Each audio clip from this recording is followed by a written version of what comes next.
Hi, Nikita ma'am. Good evening. Good evening.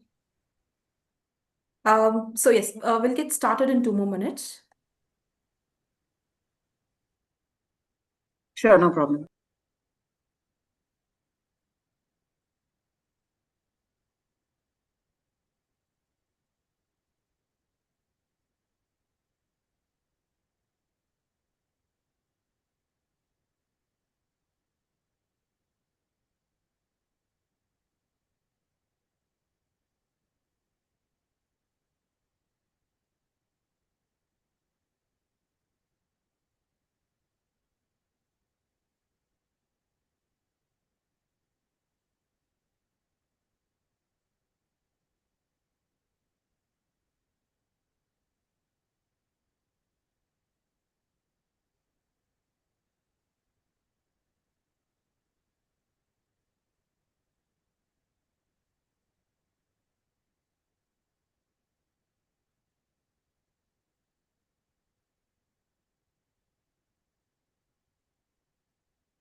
Yes, team, sorry for the delay. Mahesh is a jury who will be joining us in a couple of minutes.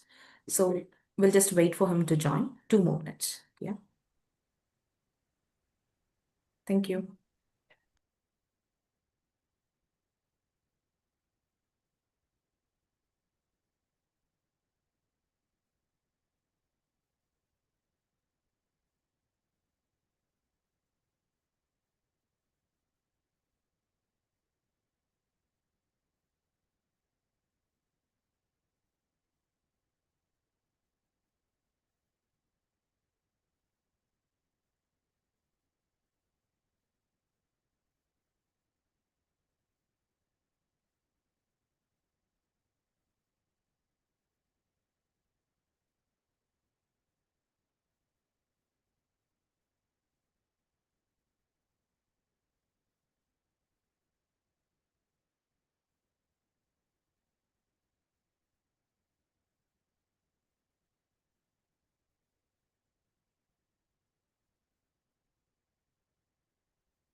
Okay. I hope team one is ready with the presentation. So you go first.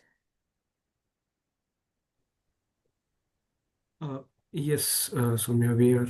Yes. Ishan, Dhananjay, and Taposhi. Yeah. Yeah. Team two, Sakshi, Ankisha, Divya, Jyoti. We are on, Yeah. Soumya. Team three, Banu Prasad, Lakshay, Advaitya. We are ready, Hi, Soumya. Soumya. Yes, Okay, yes. thank you. So team four, Manikandan, Akshit, and Anita. Yeah, we are ready. Okay. So team, I hope it's time to start the Skillathon. So once again, very good evening to everyone. So this is Soumya and I'll be your host for the couple of hours. So the Institute of Product Leadership probably welcomes you for the Skillathon and Customer-Centric Value Proposition by the Cohort of Product Management Certification Program. So our participants will present their innovative solutions and our esteemed juries will evaluate them on the key parameters. Today, the session is going to be exciting and will definitely have some great learning takeaway. So the cohort will walk the talk of IPL mantra, learning by doing. Yeah. The audience, you will not just witness it live, but also you will get a vote. You will also get to vote. Yeah. So let me begin the session by giving you an insight into what skillathons are and why IPL emphasize doing skillathon being the real test of skills. Skillathon is an event where the top performing learners demonstrate their understanding of skills, application of the same in the context of real world product ideas as a part of the learning journey to the industry experts and also learners. So before we proceed, just wanted to give you a glimpse of what is product management certificate program is. Basically, it's globally recognized assurance of skills versus knowledge, focused on career transition, career acceleration, and learning by doing. Yeah. So now I think this is a time to introduce our juries. So today we have three prolific juries of leading industry practitioner. So first we have Mahesh sir. Welcome. Who's a product manager from GoCheck. So welcome to Skillathon, Mahesh sir. Hello, hey everyone. Thank you, Soumya. So we would like to know about you more. So you can just take 20 seconds and you can just let us know about you more. Sure. Hi everyone, I'm Mahesh. I've been a PM for close to 10 years now. So I'm with Gojek looking at their platform products, specifically around fulfillment as a domain. Before this, I was with Flipkart and Blackbuck. So got the opportunity to kind of handle products on both customer side and on the enterprise side. Really looking forward to the session today. Thank you, sir. Next, we have Kalyani Korola, the Assistant Director of Product Development from Data Foundry. Welcome, ma'am. We would like to know more about you. Hi, Soumya. Hello, everyone. I'm Kalyani Kola. Thank you, Soumya and IPL, for having me here. Thank you, So, I'm ma'am. an associate director for product at Data Foundry. Data Foundry is a health tech organization, and I'm currently taking care of the AI products at Data Foundry.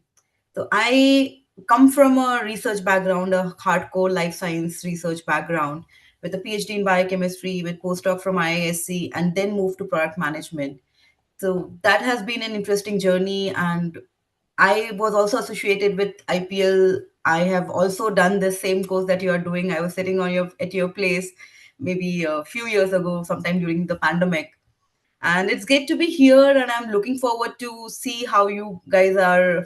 I'm sure you would be nervous, excited about it. I know how it feels, but this has shaped my career, and I'm sure it's gonna do the same for you. So all the best to all the participants. Looking forward to your presentations. Thank you, ma'am. Next, we have Nikita, the Head of Product Mobile from Justile. Welcome, ma'am. Welcome to today's Skillathon. Thank you. Thank you, Soumya, for having me here today. Basically, I work with Justile and I'm responsible for engagement and retention on the platform for all the platforms, that is mobile site, website, apps, basically the platforms. So my expertise is into search and engagement. Looking forward for all the sessions today. Yeah, thank you, juries. Thanks for joining us today. So now let me get into the guidelines of Skillathon. As it will be given 10 minutes of presentation with 5 minutes of Q&A, followed by the feedback from the juries. And juries will cast their vote on scale of 5 to 1. 1 being the lowest and 5 being the highest. Juries can evaluate the performance based on the given parameters, and also the score will be announced by a jury aloud. So once the presenter is done, audience, please keep your phones ready to cast your votes. So I think now it's time to start up with the presentation. So now we'll start with the first team. Team one, it is Ishan, Dhanejay, Pandya, and Toposhi. So hi Ishan, I just wanted to know who's the presenter today. Yeah, hello, Shobya. Yeah, hi. We, Dhananjay and Tapushi, are the team one, TED team, Okay. and we will be presenting with the first. Yeah, sure. Skillathon. Yeah, project. I'll start with Dhananjay will presentation. present. Yeah. So Dhananjay will be presenting the screen? Yeah, Yeah. please. Okay. I've asked for a request. Yes. Start. You can start sharing the screen. Okay, sure. So once you start your introduction, I'm just going to start the timer here. Okay. Is the screen visible now? No, it's not yet. It's not visible yet? Now it's visible, yes. Okay. Okay, your time starts now. You can start. One second. Yeah. Hey, good evening, everyone. This is Dhananjay here, along with Ishan and Taposhi, and we are trying to figure out a configured solution for the trekkers and the OTAs that are there into the Indian market.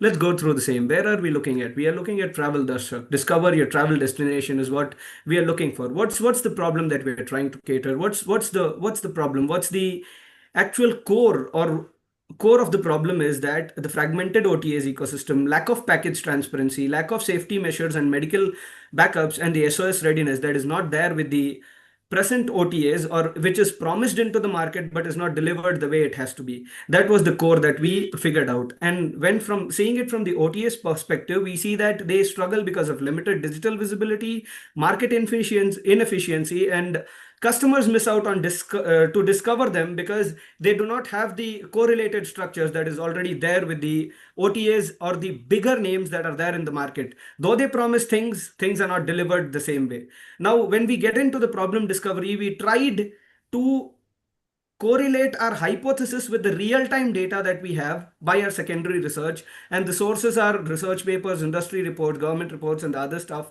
The stats are put forward and the referral links are open that can be checked across the same. The lists were lack of trust, fragmented discovery, transparency gap, and the safety risks that we face across.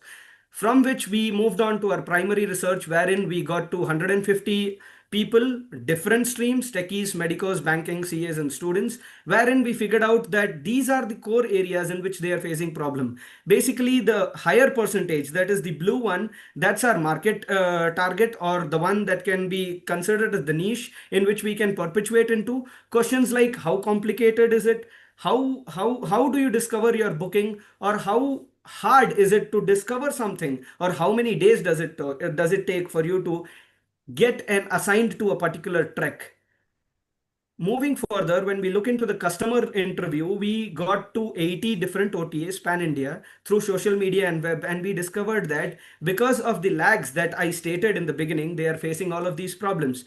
They discover customers from different means, but they do not have a standardized spot wherein people can come on a single platform, compare between different treks, and find a solution which gives them an end-to-end solution. Wherein when we entered into the market research, we did not find any platform which gives them a comparison of an end-to-end module that talks about a trek on the whole. It's all fragmented. Someone gives about hotel, someone gives about something, but there is no one who gives it as a package on the whole.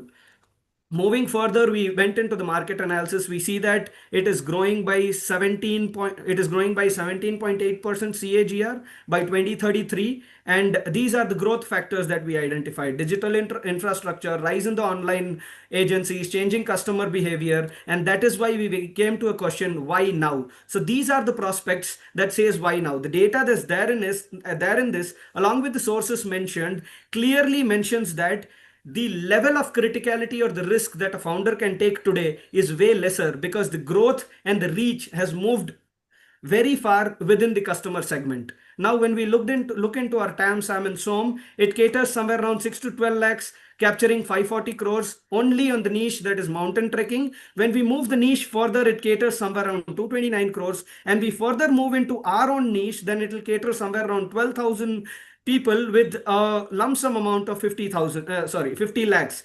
Only with the commission factor that we have added, we have further revenue sources which will be explained further, and the calculations for the same are in the upcoming slides. Moving to this, we consolidated a problem statement that says India's trekking community is rapidly growing. Friction is in discovery and booking. Online travel agencies have fragmented trek listings. Opaque pricing, low transparency, and trust deficits are the core concerns of the customers. Limited visibility into trek safety, operator credibility, and authentic users are missing there, because of which we come up with our customer segment and the solution, which will be taken further by Taposhi Barua. Moving to you, Taposhi. Thank you so much, everyone, for joining us today. I'm Tapushi, and so far we have understood the problem. Now let's see who is our customers. The first customer segment is the trekkers, of course, and our niche is mountain trekking. So the age group we are considering around 18 to 45, and it's a digital solutions, of course, the tech savvy who value convenience and time-saving solution. And OTAs, we are talking about medium to small scale OTAs, and we have mentioned few of them who we have interviewed. Next slide, please. And now let's see the solution. So Travel Darshak. So how Travel Darshak is going to change the game for all the trackers out there. So it is going to aggregate all the verified track OTAs into one single platform. And we are going to standardize all the features that the tracker look for and convert them into filtered options for comparison. So now with this, we bring clarity, trust, and transparency, turning the exhausting hunt into empowering choice. Now, and for the OTA also, we give them more bookings with that. So now our vision is to become India's most trusted and intelligent discovery platform for all kind of travel niche, and allow all the travelers to do the booking with more clarity and confidence. Next slide. So our next slide, please. Our first persona is a tracker. Ananya, who is a 30-year-old female techie, and her pain is again the confusing and non-standard package listing, hard to judge the quality of vendors, and her goal is to find out the verified and budget-friendly tech OTA and who assure comfort and safety and medical readiness. Next slide. And our next persona is a OTA founder. Again, he is struggling with the visibility and then to showcase the credibility and features, and his goal is to get more customers and create a secure and sustainable future. Next slide. So now with this, we have also created empathy map to make our solution more user-centric. Next slide. And our value, next slide, please. And our value propositions, Dhananjay, next slide. So our value proposition goes with the web app that we are creating for tech package aggregation and comparison features that we are giving with the verified vendor track listing. This is actually relieving the pain of the trackers to the pain are like scatter, time-consuming planning and trust issues with unpopular OTAs. And also the smart filters and personalized recommendation is actually giving them a gain to confidently book their next tracking package and also spend wisely on valuable experience. Next slide, please. And also for the OTA, we are giving them reputation system by converting their unique features to badges and giving them an inside dashboard of the customers to check the booking patterns and analytics, and also boosting their visibility by a search engine optimization. Next slide, please. And also in the BMC, I'll quickly tell you the customer relationship, how we are building that by loyalty reward programs, continuous communication via email, WhatsApp for updates and support, and channels are social media integration, partnership with tracking, and also the web app, of course. And revenue stream we are going to discuss in the further slide. Next slide, please. And in the UCD, I will only quickly go through the unique proposition to what makes Travel Darshak unique. The first thing is there is no such track package comparison app in the Indian market right now. So we are already unique, and the data normalization engine we are using, and the inside dashboard that we are creating, and also the vendor and customer insights.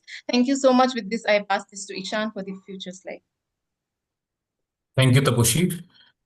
Now, looking ahead, we have 9-month roadmap comprising of MVP launch and 2 incremental release of expansion and engagement distributed across these 3 quarters. Next slide. Yeah. Now, in MVP release plan, our focus will be building core tracking marketplace with essential features and verified vendor onboarding. Hi, Ishan. With Sorry that, for the interruption. You have 2 more minutes. okay. Thank you. Let me invite. Now having verified vendor onboarding. Now the success metrics and revenue stream is mentioned here. Next slide, please, Dhananjay. Now in release 1, our focus shifts to growth and retention. We will introduce personalized track recommendation, tracker vendor chat option, engagement features to enrich the experience. Next slide, Dhananjay. Yeah. In release 2, we will roll out the differentiator which set us apart, such as AI-driven track planners, dynamic pricing deals, community forums. And by month 9, with these innovation in place, we aim to scale up to around 10,000 active users and more than 1,500 monthly bookings. Now, in each phase, we will set clear success KPIs, ensuring that we measure what matters at each step and stay accountable to traction goals. Yeah. Now in GTM, equally important is to how we bring Travel Darshak to users. Our go-to-market plan is sharply targeted. We are going bottom up and focusing on average adventure trek aged between 18 to 40 in Uttarakhand, Himachal and Karnataka. Start with college communities, partner with OTs, and activate affiliate programs for influencers and referrals. We will also next slide. Dhananjay. We will also work upon our monetization flywheels. We will include 5 to 7% booking commission, premium subscription marked at 100 bucks a month, ad placement, and we are by using this expected to get results somewhat more than 5 lakhs of MRR by the end of 9 months. With this, we establish the North Star metric that we can achieve, and which is in the conversion rate of verified treks comparisons to bookings per user session, thereby reflecting how we turn user interest into confident booking. Next slide, Dhananjay. Now, please open the landing page, or should I share the screen? Ishan, your time is done. You can just take 30 seconds. Okay, thank you. Now, this is our landing page, which is explaining in one line that there is a verified tracks, trusted vendors, and transparent and informed decision making mechanism that we can give with our MVP. We have features, we have built the modern filters, the view details, the book now features, which and the search features. Please click on the book now, Dhananjay. Now, what we are solving, what others overlook, building trust in India's fragmented tech ecosystem. Now, we invite you to join in this journey. With your support and mentorship, we can capture this underserved market, deliver exceptional values to customer, and become go-to platform for trekking and beyond. Let's guide millions of trekkers to their next great adventure with safety, smartly, and together. Thank you. Thank you, team. No, Thanks for we are presenting. ready for the questions. Yeah, thank Yeah. you, sir. So now it's time for juries for the Q&A and the feedback. So now we can start from Mahesh Nair, sir. Yeah, thank you so much for taking us through this, Tapushi, Dhananjay, and Ishan. It was a lot of information covered within a very short time. So good job with keeping the timeliness of the presentation. I'll share the top of the mind feedback, right? So the first part that I felt around the market definition is that we are talking about a very specific subset of the market, right? Which is, and when you was taking us through the total addressable market and then taking that further down to the obtainable market, it's a very small size. So then the first question would be that why would you want to go ahead with such a small obtainable market? Then the rationale, there should be a supplementary rationale which says that there is a high per user transaction value, which I think you are covering towards the later part of the transaction. That's one. The other bit is around personas, right? And even before getting to personas, when you talk about customer interviews, it I mean, to some extent, it is about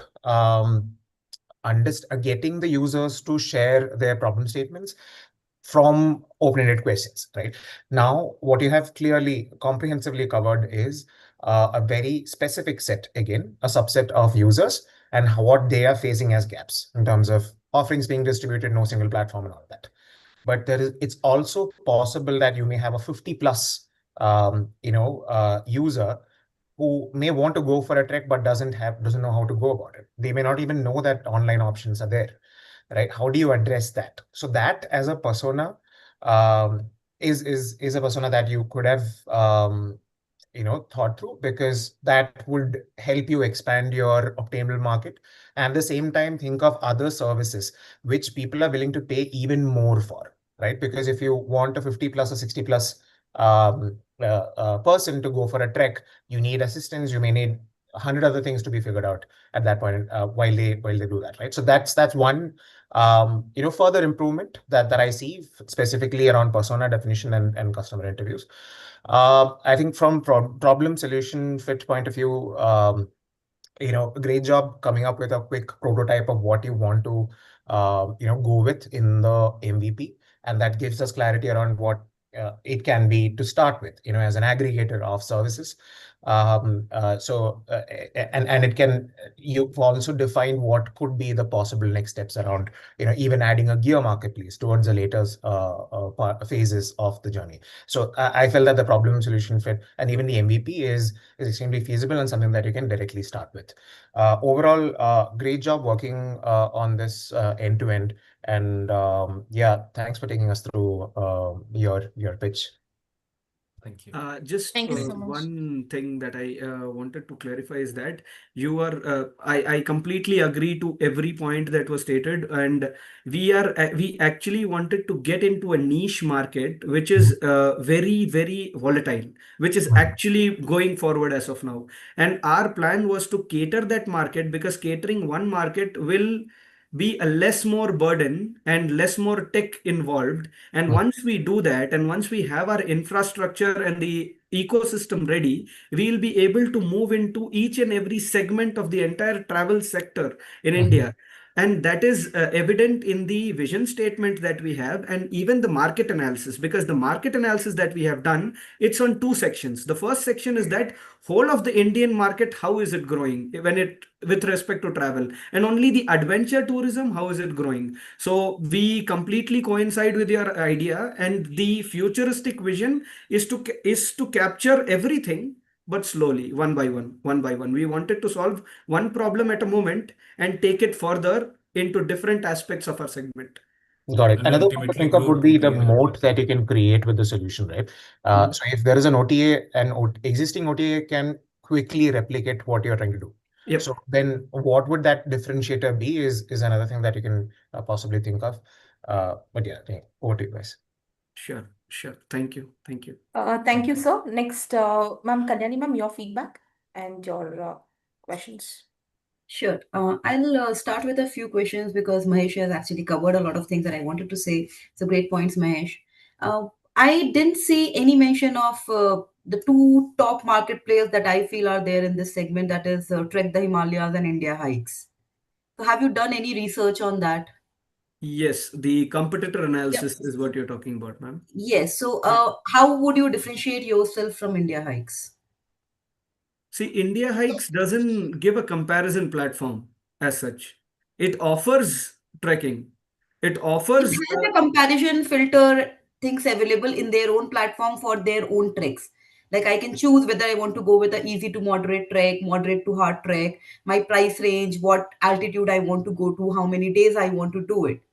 Yes, so the main differentiator here for us is Professor. So the thing is, we are bringing together multiple OTAs into one place. So India Hike is actually selling their own tech packages, right? So our differentiator is we are bringing multiple small to medium scale OTAs who are trying to get visibility. We are bringing them in one platform and giving the visibility, and also it will be easier for the customer to compare between different businesses. So with different, they will get different kind of features, right? With the same business, you cannot differentiate much with the features. So that is the main difference here. If I answered your question. Yes, that was the answer I was looking for. So that brings me to my next question, that you spoke in your presentation multiple times about safety, security, trust. Now, when you are bringing in multiple tour providers or trek providers, how are you going to ensure that? Because you are pushing that as your value proposition. Yes. It is not just a marketplace like Amazon where, okay, you buy the product. I don't know whether LG is good, Samsung is good, Sony is good. It's the user's headache later on, right? But the way you are positioning yourself, it's more like that, okay, I take the responsibility of your safety, your security. And when it comes to trek, it is not an easy deal Yeah. because you are in a remote area where you'll not even have telephone networks, you will not have access to a lot of people to look for medical emergencies or anything of that sort. So have you thought about it, that how are you going to do it? Yes, Yes. let me take this question, Yeah. Tapushi. So yes, Sure. Kalyani, if we have thought in depth about these questions because these were questions of our also when we did treks, this came into the mind. So for this, since we are providing a platform to give visibility to all types of OTAs, small, medium, or large, but basically small, medium. So there will be a predefined SOP document, the vendor documents that we will develop, and we will consult with the legal entities involved, and we will also develop a KPI such as, let's say, 85% safety compliance rate, depending upon the transparency, trust, and inclusivity. And we will create documents such as pre-onboarding requirements, what are the Udyam registration number or contact verification, banking details, insurance liability, and also include the major part, which is safety charter compliance. For example, what issues they are signing and following for safety document they have promised to a tracker. Are they providing first aid certificate, first aid options or not? Is there an incident history they have reported to us, and what is their performance? We will be also checking they are, in the case of emergency, are they do have any partner tie-ups, or in case of large calamities or disaster, there will be SDRF, local hospital or IMD alert contacts. Whether they are integrating it and providing the solution to the trackers will be duly taken care of. Depending upon all these categories of pre-onboarding requirement, safety charter, data listing requirement, and verification workflow, we will elaborately define and get it done, which we will call it vendor SOP document. And only after this step, we will be listing into our platforms. The That's a good onboarding answer. starts with all of these in priority. Yes. And also, it's not only the onboarding time, we are also planning to do audit every 3-4 months, that they are following all those, that Compliance. SOP, clauses. So yeah, that's the plan. It's good to see that you have done all this research, and I really appreciate you for that. However, when I was looking at your planning, the month one, month two, month three, and in month one only, you have mentioned that we'll onboard 20 vendors or so, and then you'll start operations as soon as they are onboarded. I feel you need to give some more time over there to ensure that the due diligence is proper, because you are essentially taking people's lives into your hand. Because if you are thinking of onboarding 20 such vendors with such intense due diligence, right now, I mean, as far as I know, not most of them are following. As far as I know, it's only India Heights which is actually following it well. Even Trek the Himalayas, which is again a big brand, there have been cases which I have heard from my friends and families, where there have been some medical emergencies and they have actually gone to the next campsite, which was of India Heights, and taken their help. So these kind of things have to be given more importance. Of course, you have done your prototyping. I can see those things. You have also put that as your background, which I really like. But these are certain things which is going to help you in the long run if you really want to sustain it and grow. These are the pillars that you need to hang on to, and that's it. That's all from my end. So good work, guys. Really appreciate the efforts. Thank you so much. Thank you. Thank you, Kalyan. Thanks a lot, ma'am. Certainly made a note of it, and we'll make sure that in the incremental values and things that we add, we'll incorporate all of these. Yeah, just keep your timelines more reasonable, Mhm. rather than just checking off the boxes that month 9 we have to hit the North Star metric. Mhm. Make it more reasonable, make it more doable with the number of things that you have listed down. If you actually have to go back and do a due diligence, especially with the small OTAs, I have done treks in Maharashtra with very small groups. There are these adventure clubs and all. Yep. They do maintain things at their level, but if things actually go south, they will not be able to handle those things. Yep. So in such scenarios, you will have to equip them. So actually, you will have to bring that capability in your team, in your organization, where you can support them in building those support infrastructure. So you are So you leading to have to think something about like it. are you leading to something like a back channel orientation wherein we are connected to all the essential people and we can give them a link wherein they can connect to them when in need? Something That of is that one sort? way to do it, Dhananjay. Okay. Because see, the only reason I'm doing it is because your value proposition is saying that we talk about Right. safety Right. and trust. Hmm. That means you are giving that assurance to people. You are Right. not just putting something like a Right. make my trip over there, that okay, you book a flight, if flight gets cancelled, if Air India flight gets blasted, it's not my responsibility. Got it. Make my trip is not telling that we are assuring you safety in the flight. But if you are assuring safety in the trek, or you have to take it out off your value proposition. Got it. There are two ways to it. Yep. So you have to choose your path, how you want to go ahead with it, and depending on that, you'll have to align your roadmap again, your timelines again. Sure. Yeah, we Thank will you so not remove much. it from our proposition, but we will try to make the adventure more safer. So Yeah. we'll I would really definitely look into appreciate it. that. Thank you. Yes, thank you. Great. Thank you, Good ma'am. work. Thanks, Thanks guys. for your feedback and questions. Nikita ma'am, your questions and feedback for the team? Yes, so Mahesh and Kalyani put together have raised most of the questions. My major concern was again safety because being on Trek personally, that was a thing because we go with the smaller Trek companies which are nearby. They know the locality better, and you go with them. So of course, the checks that you're saying, being working for Just Dial for so long, vendors do not give you everything that you want. That is the reality check. Okay, they might not even have it with them. So these companies, there is a reason why there is still not a company or who is actually doing this right now, because the reality check is that it says that vendors will not comply with all of these things, and they can easily get ranked better on Google by doing their own SEO and get a traffic from there, right? But being from a non-product background is what I'm assuming all you guys are from a non-product background, and preparing a plan, such great plan, it itself is commendable. So great job over there, Thank you right? so Thank much. you. Thank Thank you, ma'am. Yeah, Thank you. but Thank these you. are the nitty-gritties that you will learn with experience. When you speak to those vendors, when you try to onboard them, then only you'll get to know what are the problems that you're going to face. Thank you so much. All Of your course. valuable feedbacks are very much helpful and inspiring for us. Thank you so much, jury. Really Thank you. appreciate Thank it. you, ma'am. Thank you. Thank you, Nikita ma'am. And now it's time for the scores. Mahesh sir, your score for the team? It'll be out of 5, right? So Yeah, it's out of 5, yes. it'll be 3 out of 5. 3, okay. Kalyani ma'am, your scores? Sorry, 3.8 out of 5. Okay, 3.8, okay. Nikita ma'am? It is 3.5. 3.5, okay, thank you.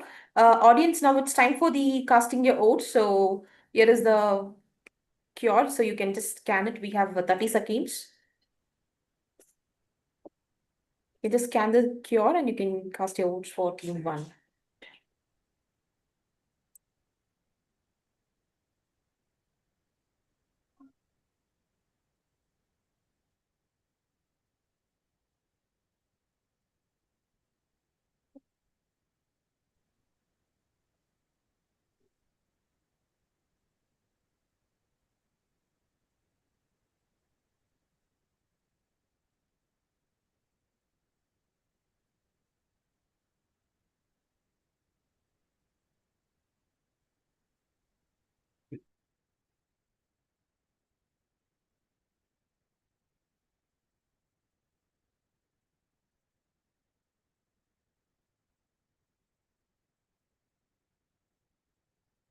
So we'll look into the scores now.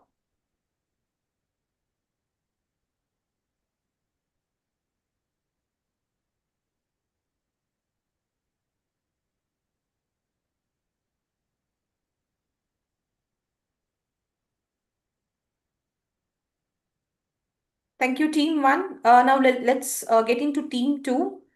So we have Sakshi, Ankisha, Divya, and Jyoti. Hi, Sakshi. You can start presenting your screen.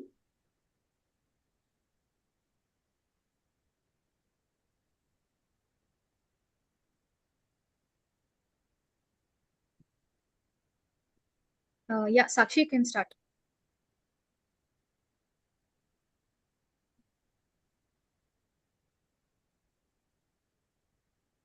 Sakshi, you're on mute.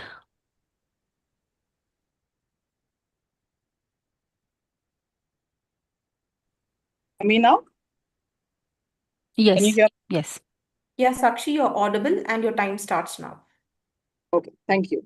Hey everyone. Let me start with a story from my own home. My husband is a classic example of the family finance hacker. Every month, he's convinced he has our finances under control. Fast forward to the end of the month, and suddenly he's frantically scrolling through 5 different apps, trying to figure out where all the money went.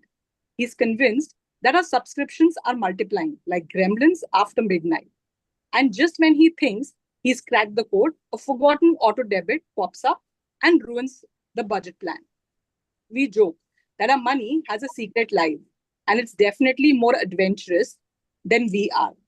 Stories like him are all too common. That's why we created Spend Genius to help families and young professionals finally get a grip of their finances. Here we are, Sakshi, Divya, Ankisha, Jyoti, ready to present our product, Spend Genius. If we move to the next slide, that talks about our problem statement. Jyoti, if we can move to the next slide. Uh, the real problem is that our financial lives are scattered. We make dozens of transactions across different platforms, but there's no single place to see it all. Manual tracking is tedious, and banking apps often miss the mark, relying on SMS scraping or endless manual entry. This leads to budget overruns, unseen subscriptions, and a lot of unnecessary stress. With Spend Genius, we're putting the customer and their peace of mind at the heart of every feature. Because let's face it, our money shouldn't have all the fun. With that the slide that you see is on the market opportunity, where you can clearly see that it's a big opportunity. The Indian personal finance software market is growing rapidly, expected to reach nearly 64 million by 2033, fueled by surge in digital payments, rising financial literacy, and smartphone adoption. With that, let's move to the core, our customers. Let's understand the personas. For that, I'll hand it over to Divya. Hello. Let me begin by introducing our user personas, two distinct yet relatable individuals who helped us uncover the heart of the problem. First, meet Priya Sharma. She's a 23-year-old, a Gen Z professional at a tech startup in Bangalore. Priya is an impulsive spender who genuinely wants to manage her money better, but finds most finance tools either too complex or just plain boring. Then we have Sanjay Patel, a 36-year-old IT professional in Pune. Sanjay is focused on tracking family expenses and maintaining financial stability. He craves clarity, control, and simplicity in managing his household budget. Now, to validate our assumptions, we conducted primary and secondary research. Primary research, we conducted 25 customer interviews, completing 10 in-depth conversations. Here are some key takeaways. Out of these, 7 users currently use finance apps, and 6 expressed willingness to pay for a tool that saves time and reduces stress. The biggest pain point cited by 8 out of 10 users was budget tracking. They struggle with tracking budget and often feel anxious about unexpected costs. Interestingly, while many have tried finance apps, they found them either too complex or not personalized enough. More than 50% has shown willingness to pay for a tool that feels intuitive, secure, and genuinely helpful. For our secondary research, we analyzed market reports on fintech trends and consumer behavior. We studied reviews of competitors' apps to identify gaps and frustrations. The problem was validated through qualitative interviews, quantitative surveys, and market analysis. From these researches, we uncovered 3 key insights. Users want ease of use and automation, especially during onboarding. Trust and data security are non-negotiable. Many users feel anxious and guilty about their spending habits. We translated these insights into actionable steps. We are emphasizing a simple automated onboarding experience. We are highlighting security features prominently, and we are considering a freemium model that delivers strong value even in free tier. Based on these insights, we built an empathy map to understand our users better, and it helped us prioritize features for our MVP. In summary, our research has shaped a product that's not just functional, but empathetic and user-centric. Over to Ankisha now to continue with the MVP and customer profile map. Thank you, Divya. Hi, everyone. Now, building on the insights, what we saw from Priya and Sanjay's journeys, we mapped their experiences through our customer profile map. And 3 clear pain points stood out. Spending is scattered across too many platforms, budgeting is manual and inconsistent, and most people end up reacting to money issues only after they happen. So, the question now, what we ask ourselves was, what if managing money didn't feel like a work, but like having a quiet, intelligent assistant helping in the background? So that is what has shaped our value proposition canvas, as we'll see now. So our value proposition is simple but powerful.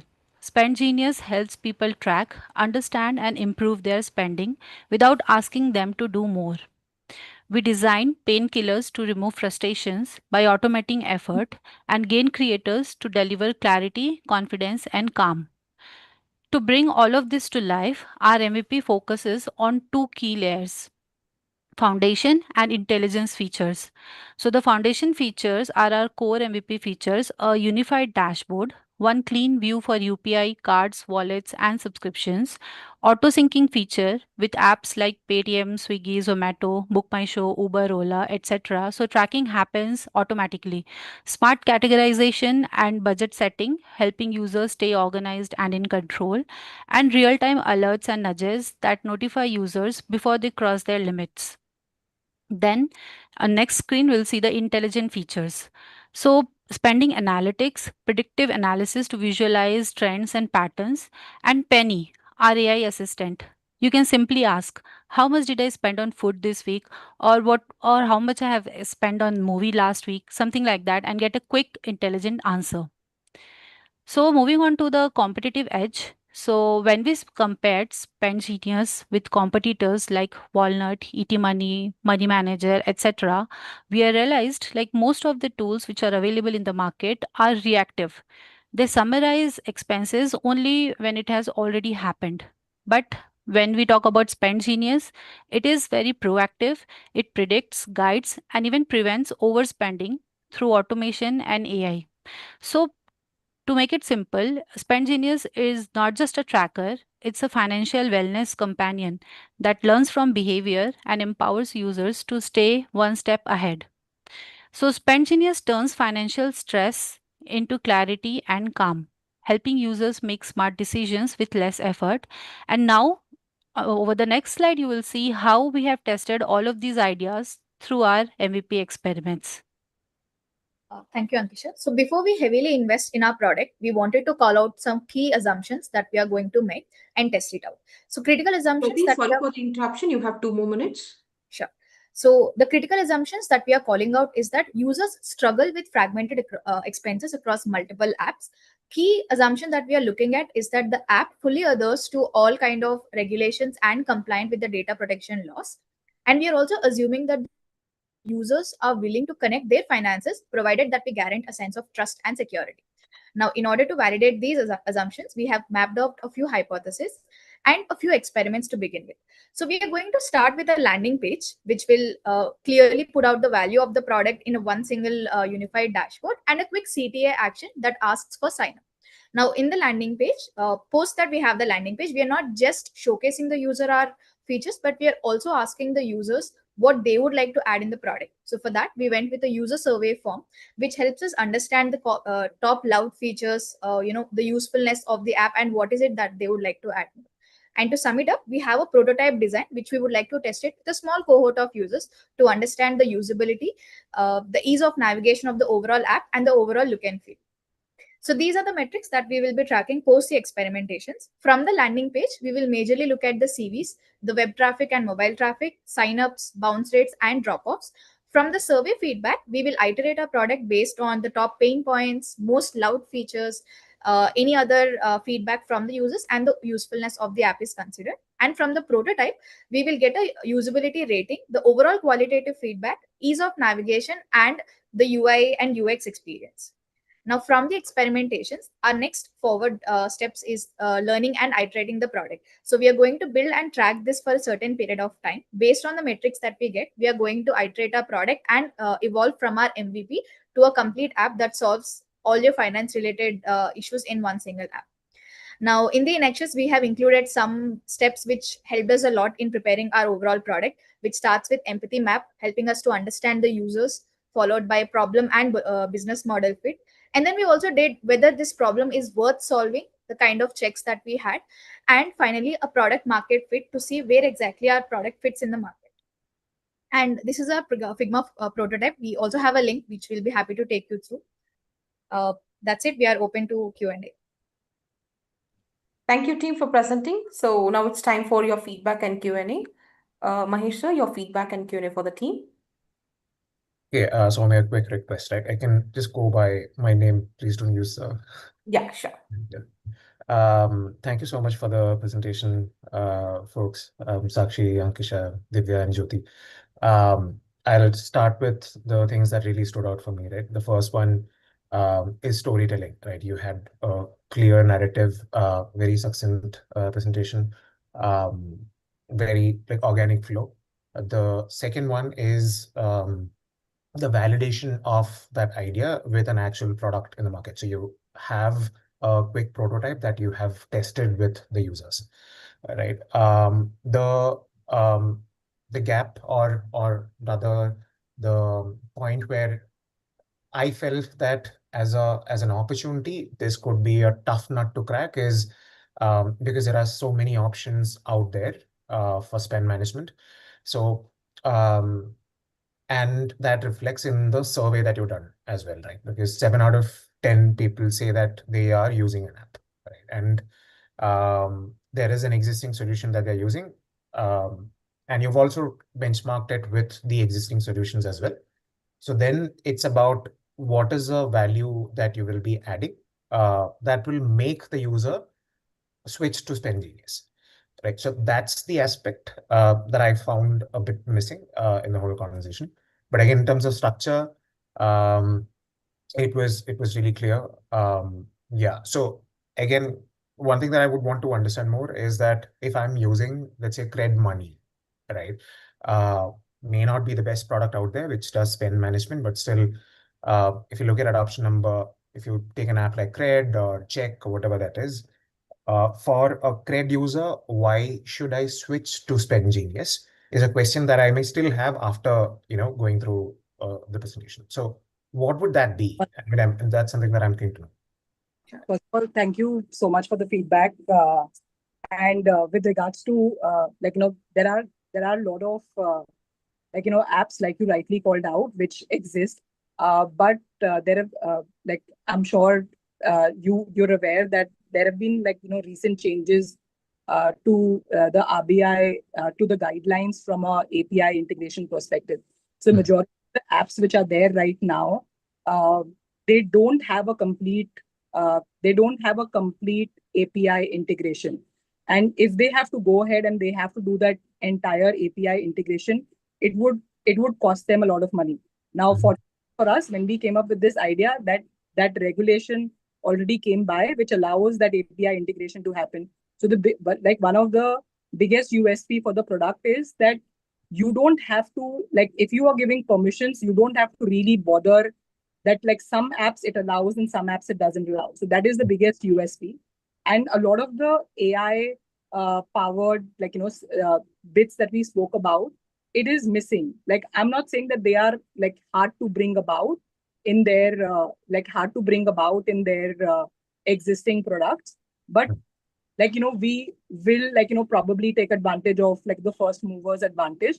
The other thing that we've done is right now we've in today's date, the evolved apps, if you'll go, you'll land up paying money for having advanced versions, because we're right now launching the product in the market. We're keeping it to a freemium model. So from that perspective, and we've invested into a lot of dashboarding and tracking at the back end. So we really want to see that what is that the customers are really finding of value, build on those things, and accordingly then come up with our models from a pricing perspective. Okay, so Yep. the API is the clear differentiator that you wanted to call out. So it's not only API, it's API and then the AI insights also, Mahesh. So the only differentiator, like the major differentiator between Cred Money and Spend Genius, like Cred Money will help you to track the expenses that you have already done. But with Spend Genius, you can call it as your financial coach or a wellness partner or something like that, because it will even give you budget nudges and alerts much before you are overspending, and it will learn from your spending behavior that other apps are not doing currently. So this is our core value proposition. So we are sticking with that. So we do have competition. We do have apps which are already existing in the market. But then there is an edge with this personalized insights that we talk about, and then our Penny chatbot. So it's more about proactive alerting. Exactly. So that's what I mentioned. Like all other apps are like very reactive in nature, but Spend Genius is like only proactive in nature. So it thinks along with you with your spending behavior.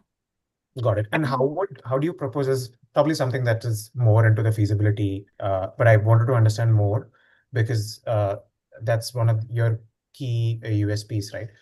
How do you really achieve this API integration? So why would a Swiggy or an Uber be open to sharing that data with you? Yes, so as like Jyoti has already covered under core assumptions. So this is one of our core assumptions where we are assuming that we will have a seamless integration where Swiggy, Zomato, or even Book My Show, they'll have an open API where which we can integrate with to get these insights about a customer.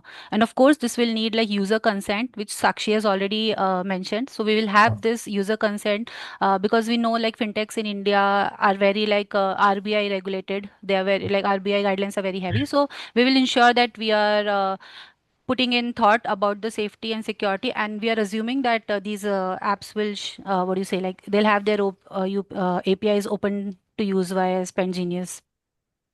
And Okay. and one more thing that I would like to add over here to the question that you were asking about UPI. Now in today's date, there are also there are a lot of people who are not just doing transactions through UPI. They're doing it through credit cards. There are so many more wallets that have come up. At the same time, there are so many times you're doing like a cash on delivery. So that is something which is also existing, missing in the market right now, where it's just capturing all your transactions in one place and putting it. So if I have ordered groceries through Big Basket and if I use cash on delivery, in today, the existing apps won't capture that data. But because I will have in Spend Genius my API integration with Big Basket, it will capture that transaction and it will track it for me that for grocery, I spent $1,000 for grocery. So that's also a USP that we are saying as part of it, that most of the apps are just relying on UPI integration and we're going beyond that. Got it. And I mean, in reality, API integration with third party is a tough nut to crack again, right? But again, you've called that out as an assumption.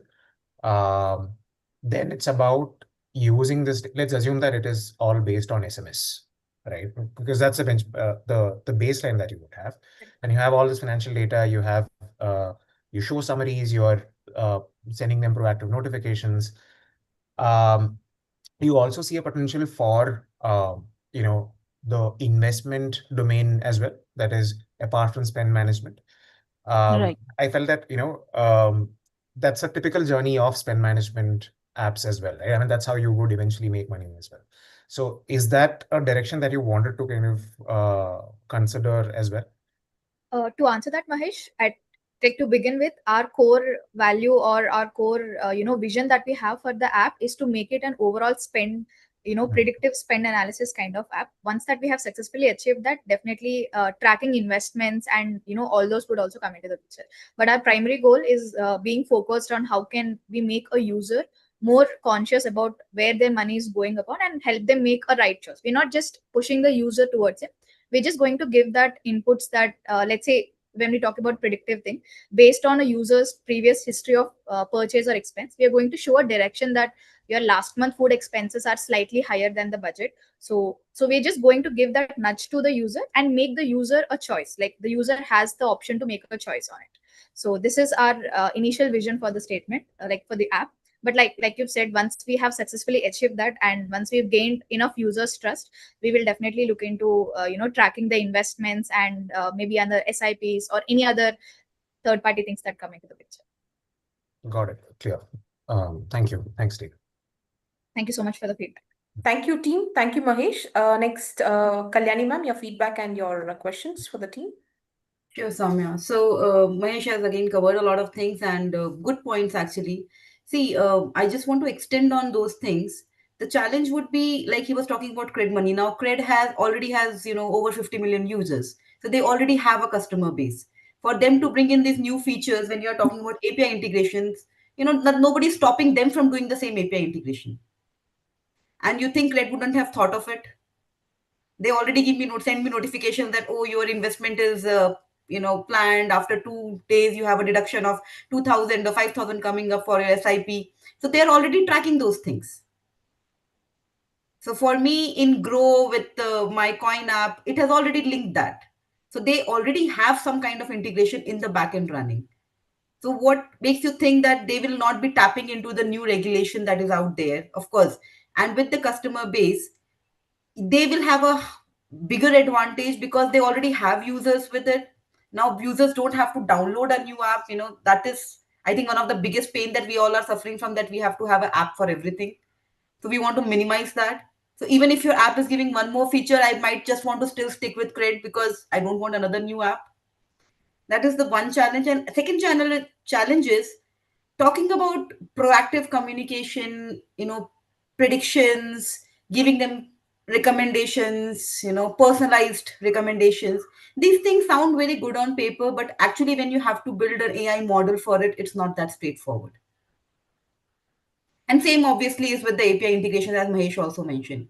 So these are going to be the most challenging aspects, is what I feel. These things as planned look great on paper, but when you actually have to spend it, especially when you're talking about a B2C product, reaching out to customers, building that customer base, the amount of marketing spend that you'll have to do, how profitable credit is. All of us know that. So that is going to be a challenge. So you need to think of that and keep that into consideration, that if there something else that you can bring in which will bring customers first, because when you talk about Google Pay or with Cred or Paytm, all of these, they're already trying to become super apps when it comes to fintech in the whole finance domain. And they also have the backing of the customers with them. They already have that kind of rapport that they have built up with the regulatory authorities. So that is going to be their edge. So you'll have to find your edge if you want to continue in this. So Sure, Kalyani. So yeah. just to, yeah, so I agree too, like, and thank you for the feedback. Of course, like when we built Spend Genius, there were two key assumptions. One was regulatory because it's a fintech domain, and other was of course the tech assumptions that you just mentioned, like API integration and then what do you say, user consent and data privacy, those things. So we And have the those AI things. algorithms that you're talking Yes, about. the AI models, right? So we have like, it's all again in initial phase. We have thought about all those assumptions. We'll like build on it or take actions. And then when we are talking about Google Pay and Paytm, we can see like they are just again till now, like they're just an expense tracker. So they again, so our edge, what we are talking about, so they are not helping an individual to build on their financial behaviors or like make them a better what do you say, a financial what do you say, like expense tracker or something. So this is where the Spend Genius stands out for now. Of course, like if they Google Pay and Paytm, if they're planning to extend in the same direction what Spend Genius is doing, then again we need to think through this. But for now, what we did like market research, so they are not yet there. So that is where like we are bringing in our value proposition. And one very common question, one very common question that people get when they make such proposals is, what do you have that Google doesn't have, that Google will not build this? I think to answer that question, Kalyani, so I just have a small example to give it up. Earlier, Google, in terms of search engine, is still definitely the number one market leader that we have. But if you look at the recent numbers and market trends, majority of the people use ChatGPT or Gemini for everything. So nobody ever thought of it, like Google being the number one player in the market hasn't thought of it until ChatGPT came and disrupted the market. And now AI has become the new trend. Everywhere AI is there, right? So I think we are in the similar thought process that Cred initially came up as a credit card management. If you all recall, initial days of Cred, it was just for credit. Even I use it and I personally love it. But for me, it's just for credit card. That's the when I say Cred, the first thing that comes into my mind is credit card management. But then eventually, Cred came up into UPI, it came up into tracking, it came up into rewards and loyalty. So, but still, the center value proposition of Cred is managing all your cards in one single place. So we aim to be that center place when it comes to budgeting, financial healthness, or managing all our expenses in one single place. And yes, it is a very tough thing to crack in terms of AI because it totally depends upon the data we are talking about, very in-depth data and user behaviors. But we aim to be there so that we can be the new normal when it comes to like building an habit in terms of whether it's a COD payment, whether it is through SMS, like whether you just made a manual payment, everything is going to be in one single place rather than going through different apps. That is the idea that we have. So moving towards AI, so we definitely want to be in that journey rather than think about what has already been done in the past. And also just to add, call out one of the very big disadvantages of Cred. Cred asks you integration with your Google account to be able to do everything. And that's one thing that we are not proposing as part of the app. We're talking about direct API integration with the respective apps. So that's also something that we would call out there. That may or may not be a distinctive feature because most of my other apps sign in is also through Google. My Swiggy, my Zomato, those are through Google. So ultimately, it gets to that bottom line that cannot be called out as a differentiator, Sakshi, because honestly, people don't. Not many people actually bother about that, right? No, so I mean, I'm only saying it from standpoint of that, giving access to your emails is something that people don't feel comfortable about. So that's the only bit that I'm calling out, where you were talking from a. Because even if you have integrated with the access to. So thank you, team. Got Thank it, you, got it. Kalyani ma'am. Sure. Nikita ma'am, your feedback and your questions. Yes. So again, like team one, the structure of the presentation was really good. But I really think that you should have taken some other problem to solve. This problem, like both of them said, a lot of competitors are there. I personally use an app called Axio. It is absolutely free. You can set budget. It gives you weekly summary. It immediately tells you if you're overspending. I get all those notifications, and it's already there, right? And it is not giving me trouble. So there are already people who are doing this, or at least close to doing this. Also, very important part, the piece on which your app is going to be, which is the API integration. That is what you're going, as you're saying, that is the USP. That cannot be part of the assumption. Your USP cannot be part of the assumption.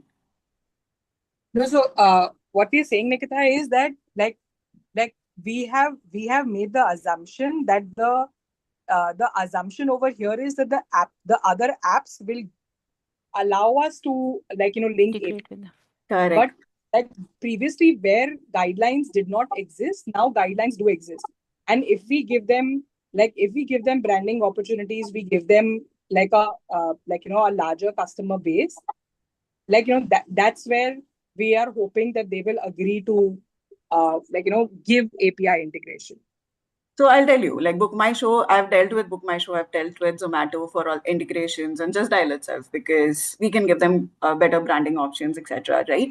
But they're very clear; they don't want to do it. There are car companies approaching Zomato to have their app within their system, in their infotainment, so that while you're traveling, you can just order food while traveling, so that when you reach, the food reaches you. They don't want to do that. So it's a very big assumption that you're making based on which you're building the entire product.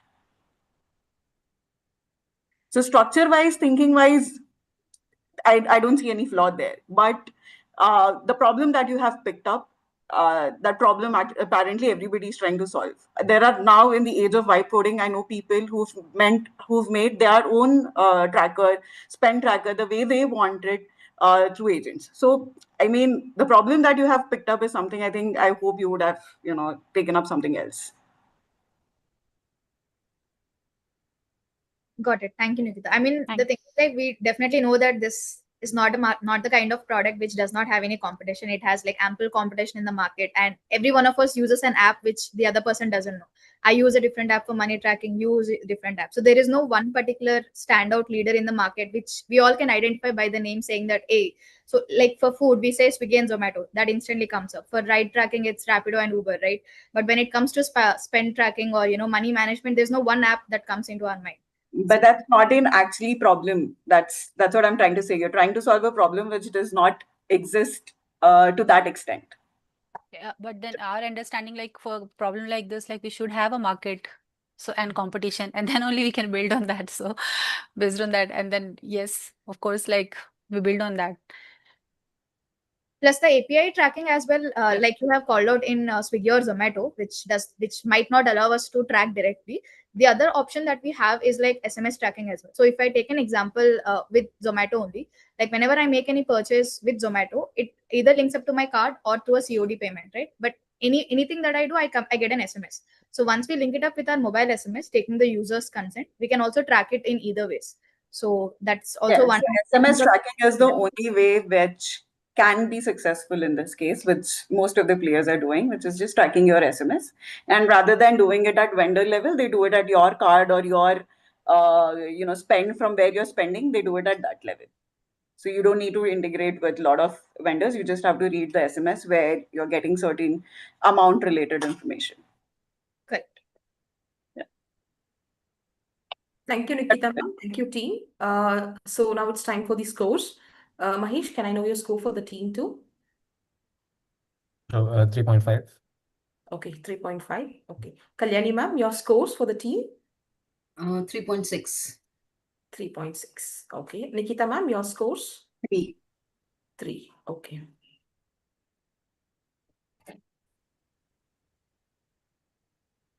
So we have 30 seconds. Audience can scan the QR. And you can cast the vote for the team.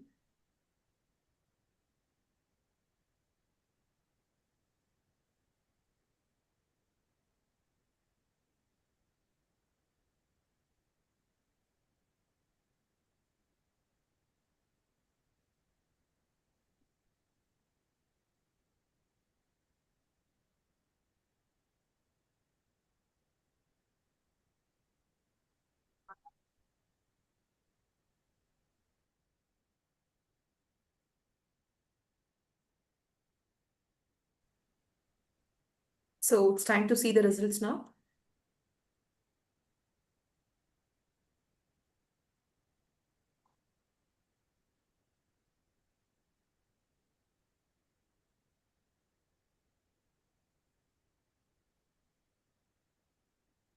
Okay, now we'll move on to team 3. So we have Banu, Lakshay, and Advaita. Advitiya. Yeah. Sure. You can start presenting. Just let me know if my screen is visible. Yes, your Yeah. screen is visible and your time starts now. Thank you. Good evening, everyone. Thank you. Yeah, can you put it on a slideshow, Advitya, please?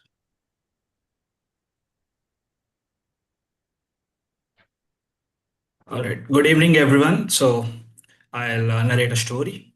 So our story began not in a boardroom, but at home, watching loved ones struggle through the maze of medicines, appointments, and uncertainty. So when my mother battled cancer, we saw how hard it was to manage routines, track changes, and stay coordinated around the same time. Advaitya, I'm sorry for the interruption. Your screen is not visible. You can present it once again. Just 1 second.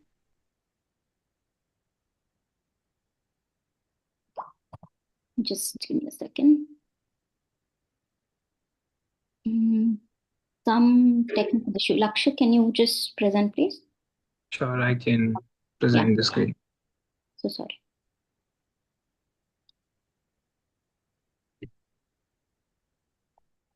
Sorry, I just had a network down suddenly.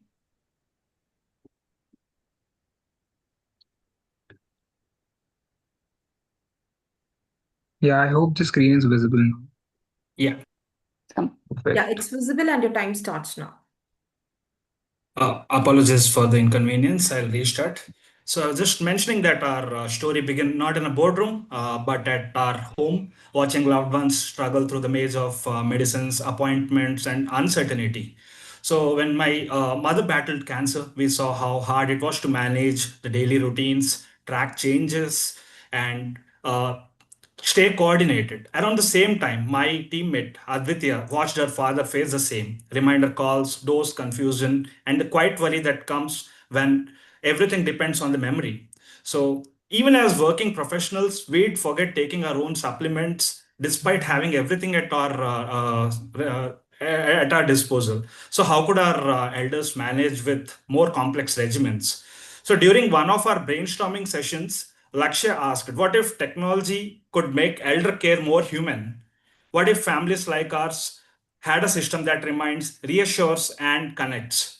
So that conversation became the seed of Med Society, with Lakshya leading the vision, Aditya crafting the product experience, and myself driving caregiver empathy and outreach. We began building something deeply personal yet universally needed. So, months of research and caregiver interviews later, MedSociety emerged as a digital health companion for every Indian family caring for their elders.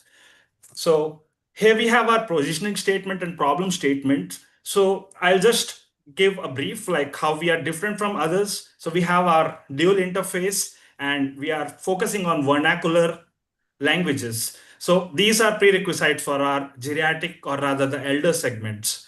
And the problem statement truly sticks to our core idea of timely medicine adherence. So these are our key findings, and the key findings truly reflect why there is a need of creating a whole new product. While there are many in the market, they may not be able to fulfill all the aspects which we are covering, but we are coming up with what is needed the most.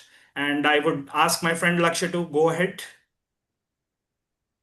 So we, conducted some interviews one-on-one and understood it through JTBD and pain and gain analysis that there were some areas, especially people were very anxious when it comes to medication for getting medicines, both the elderly and the people around them. And then there were inefficiency related to communicating while at the time of emergencies or when they needed it the most. And they wanted something to be seamless, to be, free from difficult full of difficult steps. And so they wanted something which would be more functional, which would help them, give them peace of mind, at the same time would be also family oriented or something family involved, so that they do not feel alien about it.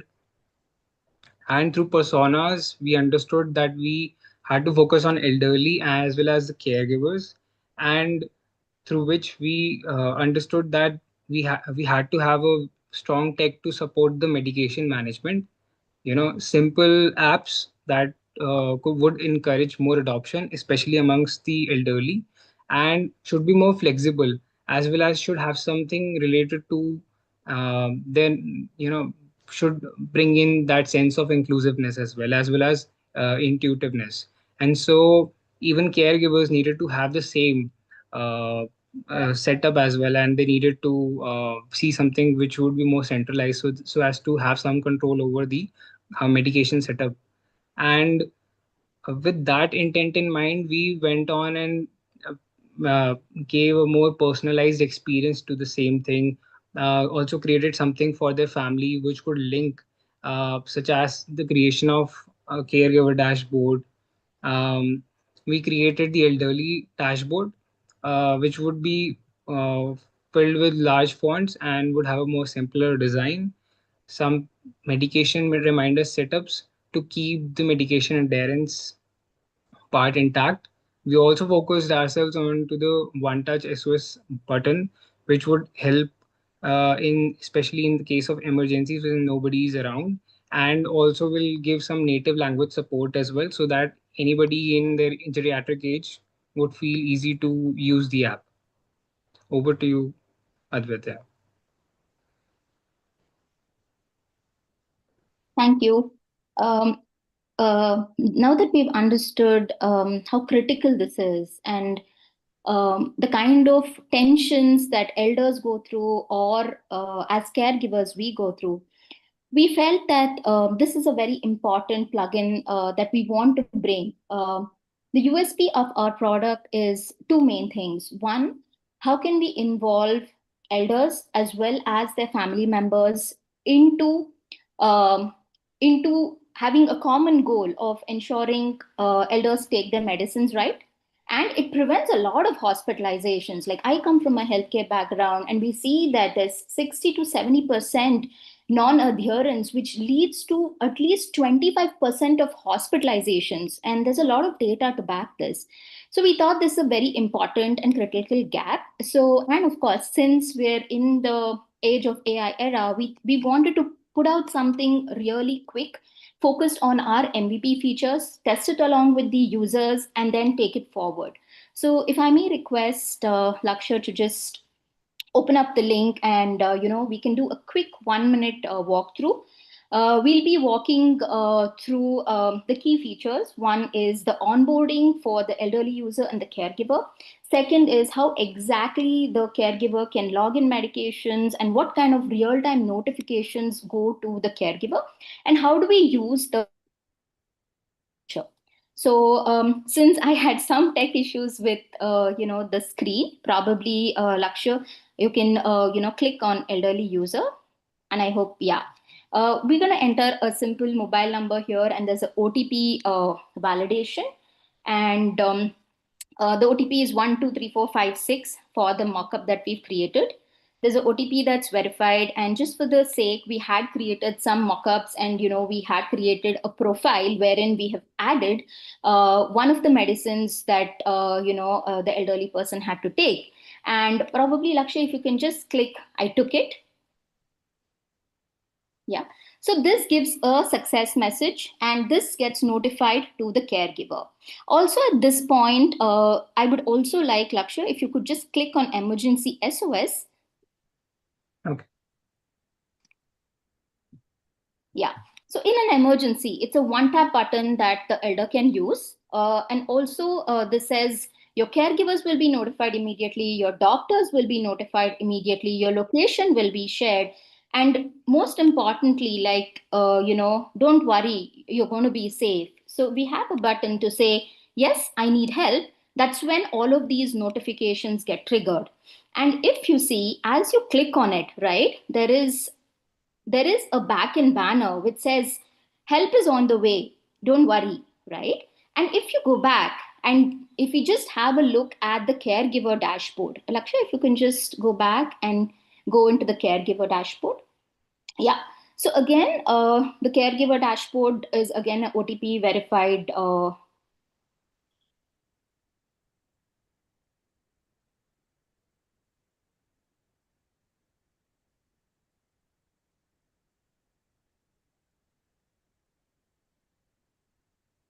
Okay, probably some issue there, but let me just take you through it. So what happens when we go through the caregiver dashboard is there are real-time notifications. One is as the elderly clicked on I took medicines. This comes as a message on the caregiver dashboard. And secondly, when they click on the SOS, it comes as a notification that, hey, there's an emergency, you need to attend to your caregiver in 10 minutes. And all of these are working as algorithms in the backend. So here we wanted to test this basic, Right, yeah, I'm sorry for the interruption. You have 2 more minutes. Yeah, sure. So the user validation revealed that 60% of respondents, showed positive response to such a solution. There were few also who wanted some enhancements in terms of how we can, order medicines and few other things. So the MVP has shown positive results, and we are looking to, work on this extensively. And if we can go to the next slide. And what we're focusing in terms of financial projections, we're looking at a very conservative start, and the users will move from being 3,000 over Q1 to about close to 33,000 over like 18 months. And we've taken a very conservative one. And industry average of conversion of these apps is anywhere between close to 8 to 10%, but we've still maintained a very conservative number. The revenues that we're looking at, first quarter, we're not looking at anything because we're looking to validate our app with beta users and real users. We want to gain that confidence in the market. And as we progress through Q6, that's 18 months down the lane, we're looking at revenues of 1.73 crore, that's 173 lakhs. So the last one, if we can move on. Yes, while these are critical aspects of one's life, would what would it take for us to go further, right? It would take us an investment of 12 cr for an 18-month runway. We have a long list of user stories to build. So again, the bifurcation of how we're going to be spending this money across different categories is put across team, product development, definitely a lot of marketing, compliance, and administrative expenses. So we want to bring in a nutshell the entire business case, from what the problem is, what the solution is, how we're looking forward ahead in the next 18 months as a team. So that's the end of the presentation, and we're very happy to take any questions. We have a lot of slides in appendix, but we wanted to maintain the time, and we'll close now. Thank you so much. Over to the jury for their questions. Thank you, team. Mahesh, your questions and feedback for the team. Hey, thank you for the presentation, Laksha, Aditya, and Banu. Thank you. This is a clear gap that exists out there, right? And there is it is a validated problem across the multiple geographies. We know that it exists. So that's the choice of the problem statement is what really stood out for me, and this is something that we need to solve. And again, the narrative that you had started with was on the right note. However, in between, I also felt that there was a lot of information within the same slide with problem statement, and even the value props, the feedback, all of this being put together. So I think that the narrative could have been more gradual and structured. And another part that I really like is how you've shown both types of users, the journeys of both types of users, right, to the prototype that you have. However, one huge gap that I see is that we need to meet the user where they are, right? So it is extremely challenging for an elderly person to go to a portal and then ask for SOS, right? Or even track their medications. So maybe that's because you had to create a prototype. That's why you had taken that route. But yeah, so the web is not the right channel. You probably can WhatsApp, right? Or Just to correct, I think we're building a mobile app. It was just for the demo purpose that we showed it across on the web platform. Yeah, I would say not even an app, right? We wouldn't need another app that the elderly should download and understand, because we are already finding it difficult to make them understand the current apps that they may have already. So it should be something as simple as an alert that comes as a WhatsApp message, a confirmation that could be sent as a WhatsApp message, and then also received as a notification to the caregiver, right? So that's where I see a clear gap in terms of how this would be adopted, right? You would have friction in terms of adoption from both types of users. The second bit that I found missing was the reason why people would want to pay for this, right? So you would need more specific gaps that you're addressing so that there is value for someone to pay 200 rupees per month, right? That's what you're considering. Yeah, that is.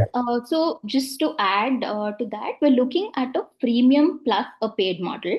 So the freemium model will have, basic features like, the medication reminders.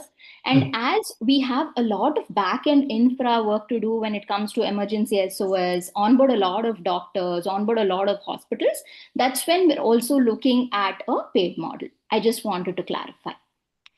Yeah, so that is a key aspect of the whole product, right? Sure. It is an entirely different side of the marketplace itself. So you need to onboard hospitals, maybe ambulance providers, caregivers. Doctors. So that is when the end user will perceive value in paying rupees per month, or even more. You will know. Absolutely. Because we will need to create awareness and educate people around the same. So definitely freemium will start from that model, then create some awareness, and then go to the next level. So that's how we will tackle And this. also how we're looking at it is like a very organic, or we've taken lower conversions when compared to other health apps which are already existing, because we know that like Laksha was saying, education, building awareness, and we're dealing with one very critical segment, which people might have MCI, mild cognitive impairment, and their adoption to this itself is going to be slow.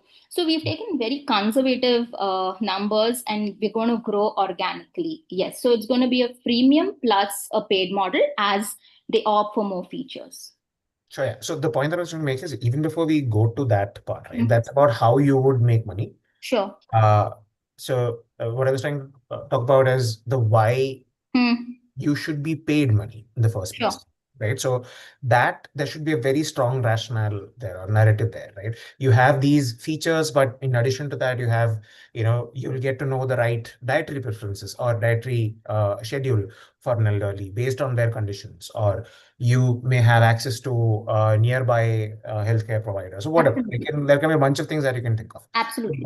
That conviction of an end user to pay is something that I found as missing. But Sure. probably, you may have that as a part of the plan. Yeah, it's the roadmap over 18 months. Like what we showed now was, again, the scope was very limited to the MVP in terms of the app we showed.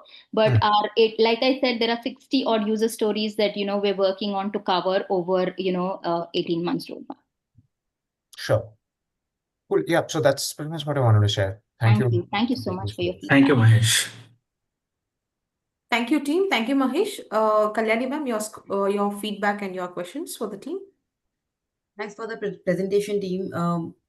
It was a good, heartfelt presentation because you started with a storyline where you could relate it to your personal journeys and personal experiences.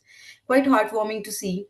However, coming to the product, there are a few gaps. I mean, the thought is good, yes.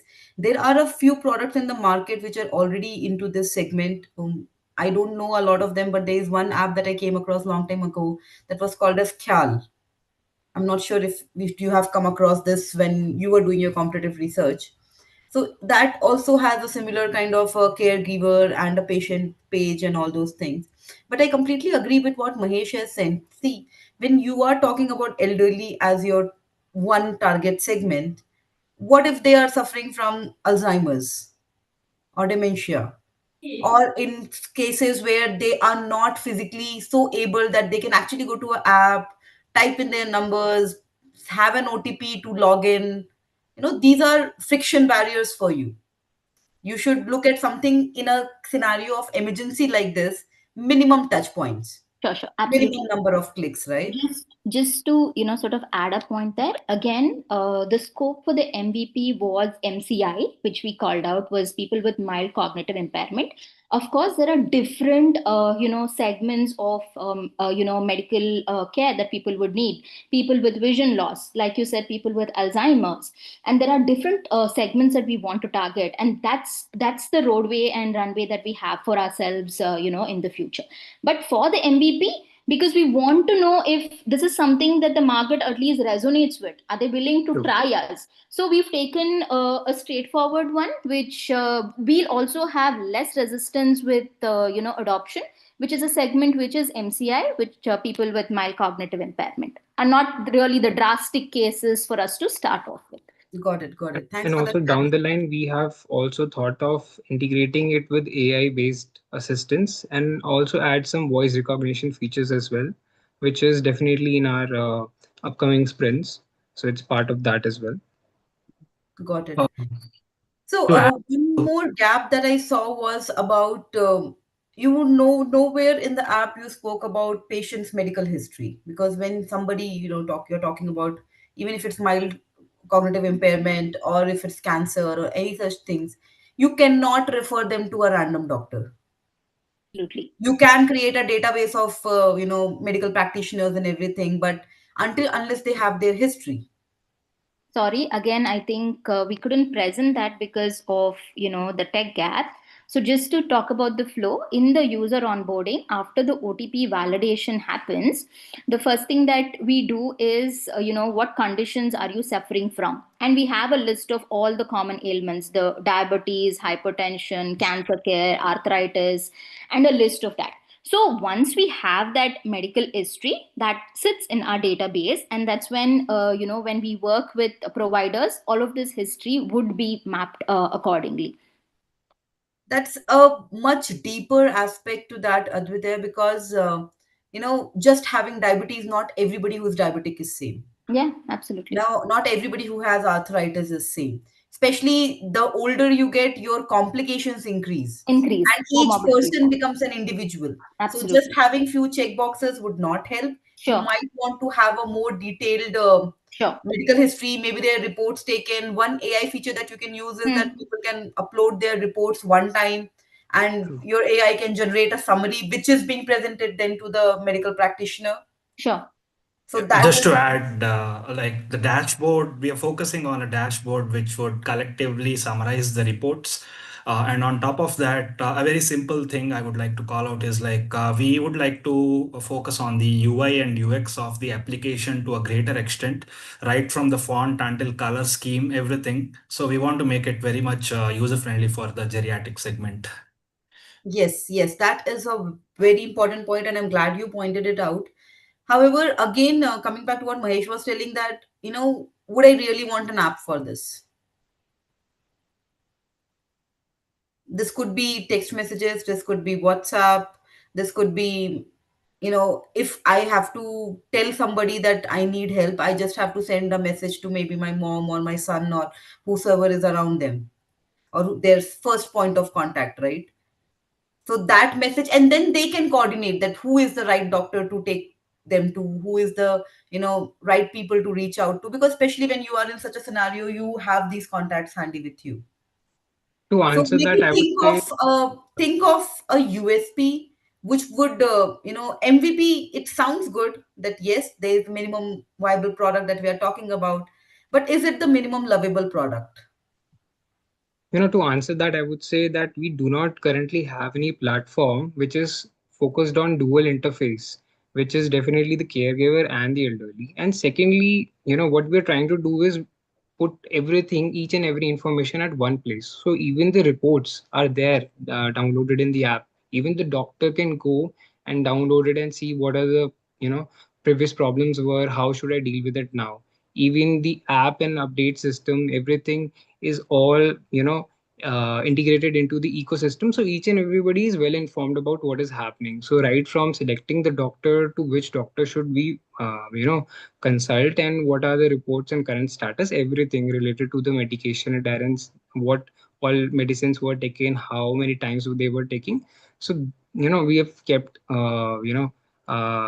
each and everything well informed inside the app. So we do not have anything as of now. Maybe something, even WhatsApp could have done it, but we certainly lag in this area, and this is something we really should focus on, because there's a huge chunk of population in geriatric, and in coming times it's going to exceed. So yeah.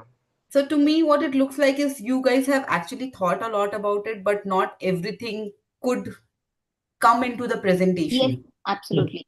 So True. there was a gap, and some of these aspects need to be part of your MVP. Sure.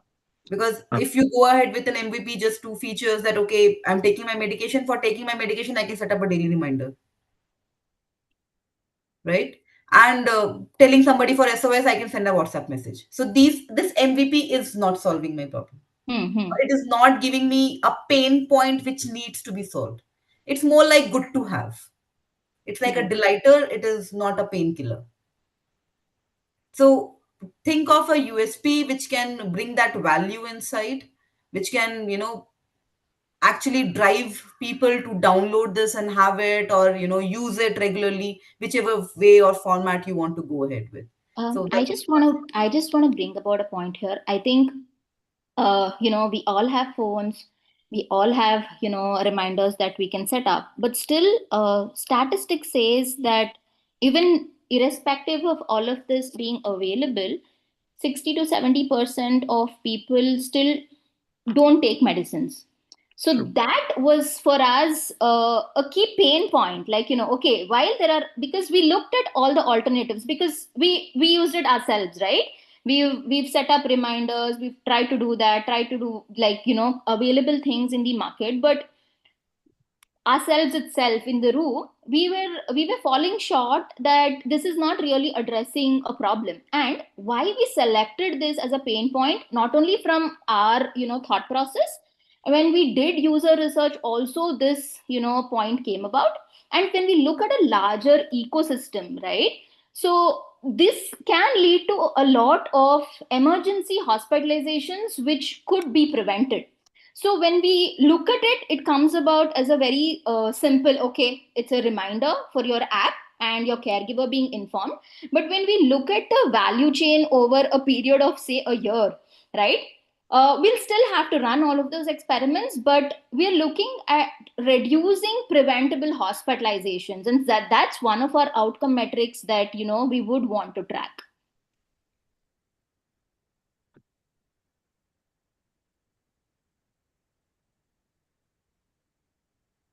Okay, thank you, team. Now, Nikita ma'am, your feedback and your questions. Sure. So thank you for your presentation. The problem that you're speaking about, it's a good problem to solve, but I don't know how much, I mean, this problem, is there for what extent? I mean, I have a diabetic father at home. Once they're used to taking medicines, they will take medicines morning, afternoon, evening, whenever they're supposed to be taking, right? So for me, I didn't clearly understand what is the exact problem that you're trying to solve. Yes, the problem exists somewhere here and there. Emergency is one thing that, of course, people want. Their parents or whoever is suffering should have a button which somebody can click and then it reaches you. Okay, that I'm supposed to be available over there. But these are the problems. For me, I did not understand the complete problem that you're trying to solve. Okay, so one thing you're telling me is that you want to solve a problem where you want to set reminders for the medicines. If that is it, then I don't know why you would be onboarding doctors. Because if I have a problem, if I am diabetic or somebody in my family is diabetic, I would like to go and see the doctor that I'm regularly visiting. I would not like to be matched to any other doctor. Correct, because when I am selecting a doctor, I am checking reviews, I'm taking recommendations, and I have finally decided after a certain checks that okay, I want to visit this doctor. So I would not like to be matched. So I don't know where that particular piece comes into picture as to having a database of doctors, onboarding doctors, and then showing. So for me, there is a gap in understanding the problem, first of all, that what is it that we're trying to solve, and the solution that you're providing does not really match for me. Okay. So, to answer this, I would say our problem statement revolves around the taking care of the medication part in geriatric, because people normally face mild cognitive impairment in this age group, and that's what we are primarily solving. To solve that, we have worked out around a lot of features. We have talked to a lot of people in this segment, and they do have shown interest, and they have shown that they need something similar that we have prepared. Now, talking about the doctor's involvement, that is something which is way ahead in the line. It's something that a future update, is concerned. Is has it's in the future update, and so essentially we are trying to solve the very first problem, which is taking the medication adherence first, then trying to make this more simpler for people, because in elder stage we are just not in a position to normally look into those difficult looking apps. We want something which is simple. At the same time, we also understand that there are situations where they need emergency, something with emergency, and so uh, there is an SOS button which will help them to tackle that part as well. They don't have to look into the call stuff. Just with the press of one button, they can directly fetch, go to their caregivers, or somebody in the doctors would get informed. So there are multiple people who will get informed directly after that. And also, just to add, like, taking a feedback, from you, Nikita, one of the things that, that comes to my mind is while we're taking the medical history, because we're going to be establishing tie-ups with doctors based on locations, right? So if, during the medical history, we also, take information about, say, your family doctor or which hospital that, your parents you're already taking to, it could also happen that it can be linked back to the same doctor. One, second, that saves quite a bit of anxiety and time for the caregiver also. Like in an SOS, you don't have to call, you don't have to make that appointment, you don't have to, we create that value chain by taking your information up hand and automating the process for you while actually in an emergency, from reaching out to the doctor, maybe the same doctor, which is, a very good thing to have. Also ensuring that your reports are sent out, because we have, the medical reports, and this trifunction coordination to ensure that, the golden hour is not missed out. I think, we all know that how many, deaths happen because of, missing out of the on the golden hour. So that the time value is, one of the essence that, in future that, we're looking to address as well, which would create a lot of value for, the caregiver. A final point, like we thought it's maybe a personal problem, like what's happening at our home, but rather going on to the research part, we found out that the 60-70% is a very realistic part. And we might think like we are just missing a dose of medicine, but in reality, that dose might lead to the hospitalization, as Aditya was mentioning. So that's where we thought like maybe it's a personal one, but yeah, we thought we found out like it's kind of a global issue as well. So that's where we got into resolving this problem. That's it from our side. Thanks, Jury, for your feedback. Thank you, Judy, for your feedback. Thank you, team. Thank you, Nikita ma'am. Thank you. Now it's time for the scores. Mahesh, your score for the team? That's 3.8. 3.8. Okay. Kalyani ma'am, your scores? 3.4. 3.4. Okay. Nikita ma'am, your score for the team? It's 3.5. 3.5. Okay. Thank you. So now it's time for the audience to vote.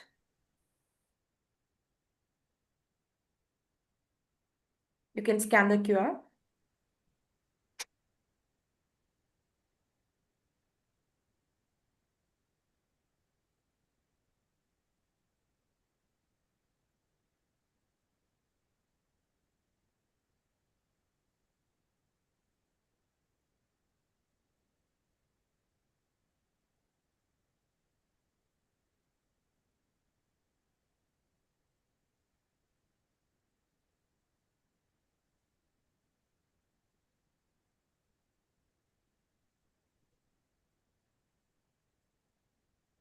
So now it's time for the results.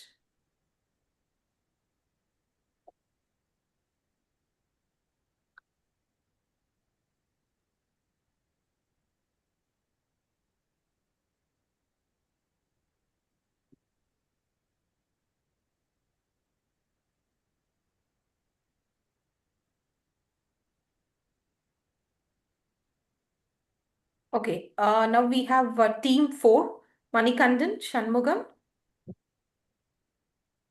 Yeah. Yeah, you can start sharing your screen.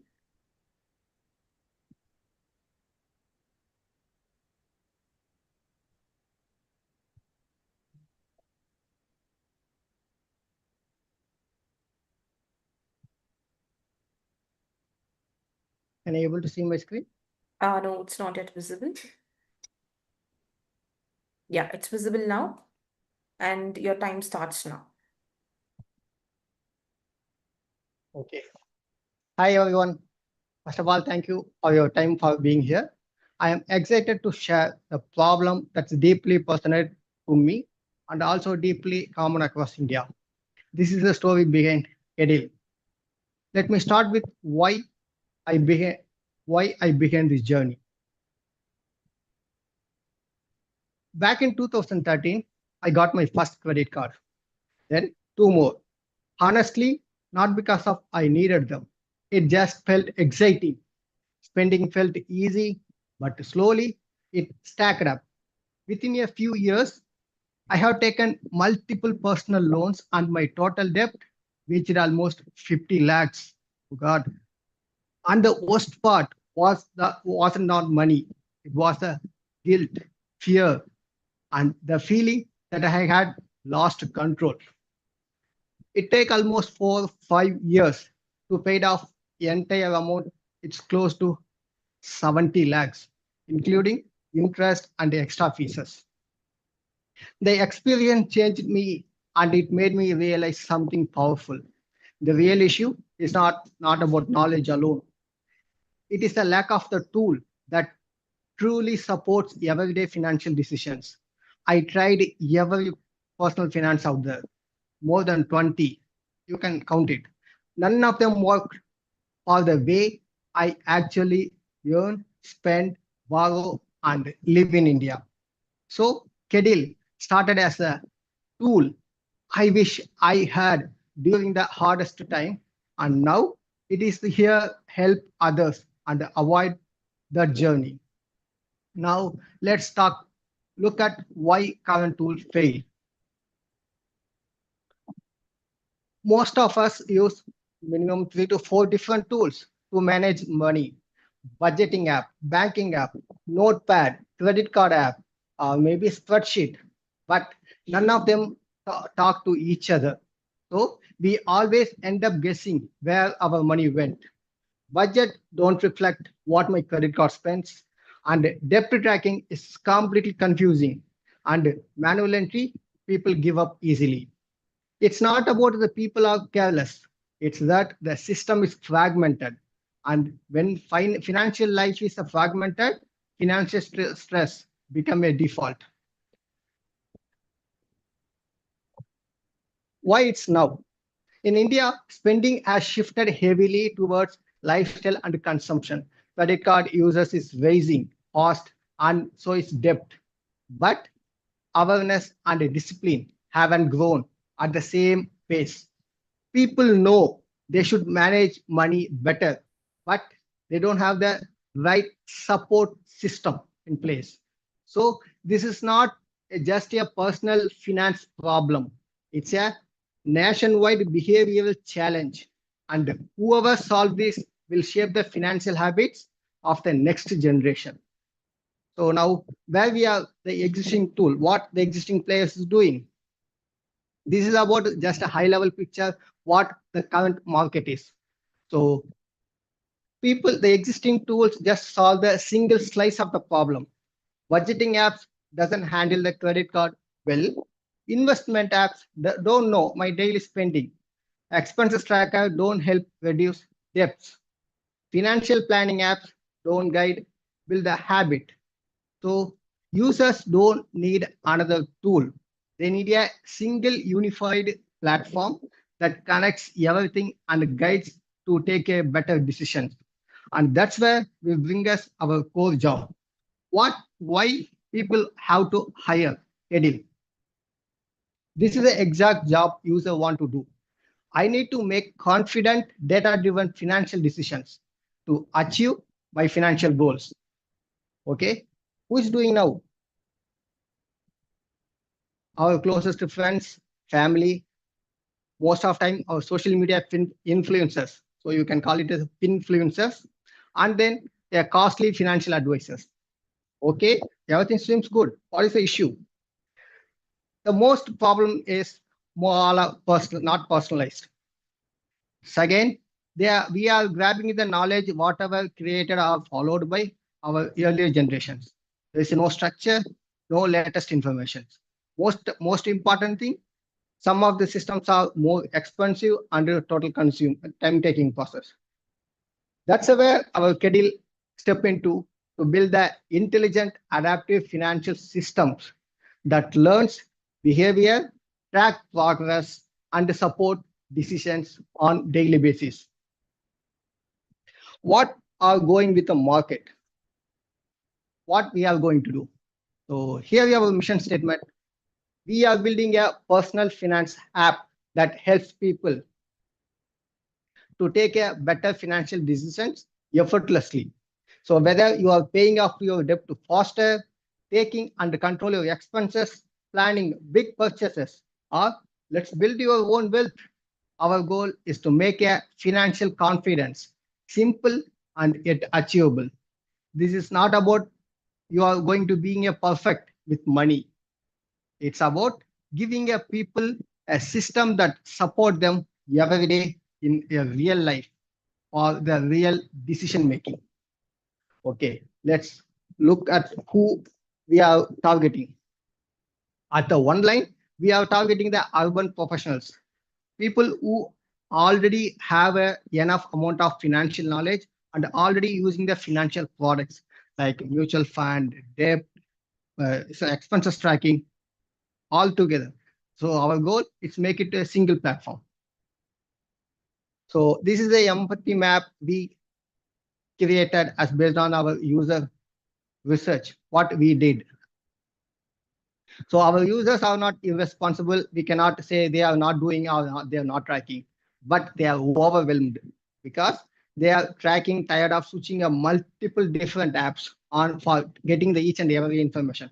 If they want to get the mutual fund, their portfolio, they have to go to mutual fund, and they want to spend the tracking, they have to go to the spending tracker. It's a little bit confusing.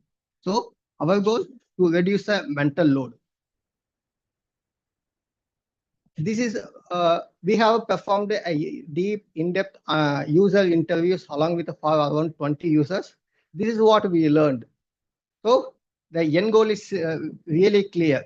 People already knows the basic finance, but the problem is executions. Tools are too complex or manual, so they disconnected. So we are going to build a gap where the execution is more matter than the knowledge. This is our value proposition canvas we designed based on the learnings, whatever we did so far. Okay, what we are going to bring into the table. So we are making a financial app like simple, organized, and clear with minimal effort. That means our smart automation make it your life more easier. It will bring a peace of mind. As everyone knows, when you have the free, if you don't have any financial issues, most probably you will come to a peace mind, and then it will be empowering people with the personal insights to achieve the financial freedom path. Okay. Hi, Manikandan. Sorry for the interruption. You have 2 more minutes to go. Okay. So we are going building a web app as a completely SaaS product at the early stage and focusing on most hardest part of the personal finance, take into the consideration. Budgeting, so people get to know where the money goes. That's the first step. Auto categorizations make the people life more easier and smooth with our intelligent automations. Third, help them to pay off their debt faster by providing a clarity. So we start with where our impact make it an immediate effort with the clarity and control. With the goal in mind, we have make our hypothesis statement. We have supposed to achieve 100 salaried working professionals in Chennai. So that's our hypothesis statement. To achieve this, I build it in the 3 different phases. First, let me go with my closest friends and then expand to my network, achieve targeting of around 50 users, and then reach the Chennai market. So Chennai market is purely about the PMO, product market fit validation. Once we are comfortable and people are using love, then we expand into the global launch. Okay, how do we are going to make money? Our business model is very simple. We are go with a 100 days trial, and then user is supposed to make a payment. So we are expecting the around 100 to 300. We are not designed the price as of now. And then the secondary revenue coming from the affiliate marketing by referring our users by valued product like a credit card, in term insurance, health insurance, and a number. And here is the person who began the screen. I am Manikandan, came from a small village in Tamil Nadu and started as a diploma holder. Today, I have 15 years of experience in IT infrastructure and working in Commvault, who is a global leader in cyber resilience. what drives me is not just a technology. We have the mission to empowering people to be financially ready. That's our end goal. Thank you. Thanks for your time. Thank you, Manikandan. Thanks for your presentation. Mahesh, it's time for your feedback and Q&A. Sure. Thanks, Manikantan, for the presentation, and really glad to see your personal journey and even the pathway that you had shown at the beginning of your slides, right? And that's the first thing that I wanted to highlight. Very effective narrative, clear, succinct slides. I really like the slides that you've put together. Right, and one way you positioned your product. I mean, the way it stood out is by when you mentioned that these are the reasons why you should hire Kiddle, right? So, though that gave me the perception that it might be an agent that you might be talking about, but still, the overall the storytelling was good. Even the structure of the slides was good. The point that I found as a gap or something that makes it tough for someone to be convinced with this pitch is the existing solutions, right? You have a competitor within your own group itself, right? Spend Genius is a competitor. So you would have so many groups thinking about it, thinking about this problem, these solutions, while so many existing solutions are out there, right? So whenever you look at these problems, think about why would all these users start using my product when it's already being addressed. So finding a problem that is not addressed is actually the main part of it, right? Everything else comes after it. So, and if that aspect is not cracked, then the remaining journey is even more tougher. So that is not convincing because there are so many options out there that does what your product does. And the other bit is that you would have to also think of what is it that you're hearing from the users, right? I understand that there are limitations in terms of the number of users you can talk to. So when the number is as low as 20 or 10 or 25, the way you perceive that feedback shouldn't ideally be in percentages, right? So I could say that 60% of users said that, there is no way to track my spends. So that is, again, this is not, I would say it is not a feedback that's specific to your presentation. It's applicable to everyone who's presenting as well, right? And you have limitations. You can't really go and talk to 100 people or even roll out a survey to thousands of people and then capture that data. So that's understood. But the point that I want to drive here is that you shouldn't understand that feedback that you get from a very small sample size in percentages, because percentages tell you an entirely different story, because it convinces you that 70% of the user base, the entire user base, has this problem, which is not true, right? Because we know that there are so many options that exist out there. So consider that feedback, especially when you have a very small sample size, as anecdotal feedback. And that is very important because you are going to base your problem framing, your size of the problem, all of that based on the feedback that you get from the users, right? So that's the main thing that I wanted to call out. But yeah, so again, from a presentation point of view, I really liked it. From a product point of view, not convinced. But yeah, that's I would say that it's still a very good attempt. Thank you for taking us through this presentation. Yeah, Magesh, yeah, thanks for your valuable feedback. Yeah, but whenever I'm presenting this idea, people often confuse about we have a product. Okay, right? I will always start with the simple questions. How do you calculate your emergency fund and track the growth for the last 1 year with your financial tool? Whatever tool you are using, right? How much your emergency fund you have, and what is, for example, we have a simple rule of 6x into our needs, right? Okay. Any tool in India out there can help to calculate. zero. Even if you think about your own emergency fund calculation, you cannot get your needs. Because even, for example, let's say we have a n number of tools to track the expenses. Actually, what they do, they will pull the data. They are part of the AA, account aggregator network, right? So they are part of the network. They pull the data, they label it. That's it. Okay, what I'm going to get out of the transactions? What I'm going to get? For example, what is my emergency fund grown for the last 1 year? Any tool, none of the tool is in the India going to answer it as of now. Yeah, all the tools have, even let's say Axio, no. Wealth manager, not. Most of our tools are, they're making a personal finance and spending tracker of two different worlds. Because in the personal finance world, spending tracker is a one part of the component. And apart from that, we have a level. Let's say I have, hey, what is my emergency fund? So, for example, in India, our Indian household take it as jewelry as a emergency fund. Make it as a cash. We don't have any mechanism calculate my emergency fund, how much I need it. Because see, if you go to the influencers, everyone talk about, let's break it to 30, 50, 20 rules. That's really great. But where can I get it 30? What is my actual need? No one tell the answer.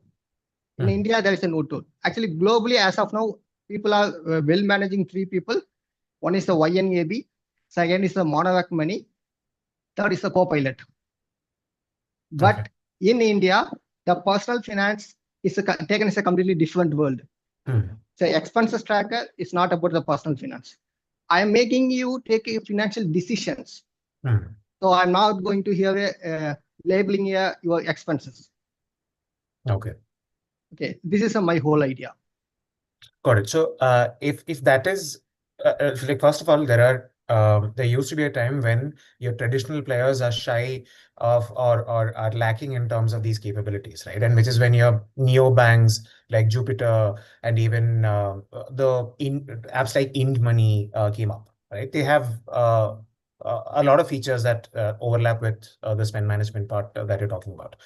But now, if you look at it, even the traditional banks have started. So in HDFC right now, you can actually set aside a fund and tag it. So your emergency fund is only a tag to a sum of money that you're setting aside, right? So it is possible even in a traditional bank. But even then, and if you're saying that that's the USP, then your narrative should be around that USP, right? So you shouldn't talk about expenses management, aggregating everything, your mutual funds, your spends, everything on the same platform. You can actually start your story with that point, right? So you have all these apps that does your expense management, your mutual fund, everything. But now, do you have how do you track your, whether you're on track for your retiring early or emergency fund and so on, right? And then craft your narrative around it. But the narrative from the presentation, as in the message that I got, was that it is another spend management app, right? Probably you didn't want to communicate that. You wanted to position it in an entirely different way. But that should be evident via the presentation as well. That's the point that I was saying. Okay, got it. Thank you. I will take it to, maybe let me review. Thanks for your evaluation. Thank you, Mahesh. Next, we'll move on to Kalyani ma'am, your feedback and your questions. Sure, Soumya. Thanks, Manikandan, for taking us through this presentation and sharing your story with us. Again, as we discussed with the previous participants, Kalyani, it's Kalyani, very I'm sorry, crowded space. There are network people working on it, interaction. and as Mahesh was Kalyani, your voice is breaking. Yeah, there is some network interaction. can you hear me now? Is it better? Yeah, now it's fine. Okay, you can continue with Nikita. Yeah, we can move to Nikita ma'am and then we can come back to Kalyani ma'am. Yeah. All right. So Manikandan, like Mahesh, even I thought that it is going to be an app which is going to be spend tracker. Along with that spend tracker, it is going to aggregate all the investments that I have done and all the debts that I have, and it is going to be more of an aggregator.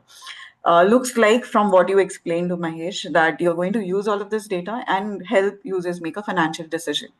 If that is what it is, it should have been there in the PPT, especially the cases. Like one use case that you said that, okay, it is around emergency fund. Like that, what are the other use cases that you want to solve with this app? Okay, let's say the another is you are going to make a big purchase of house. Okay, you have a plan. Okay, let me take my own example. I want to buy a house in next 5 years.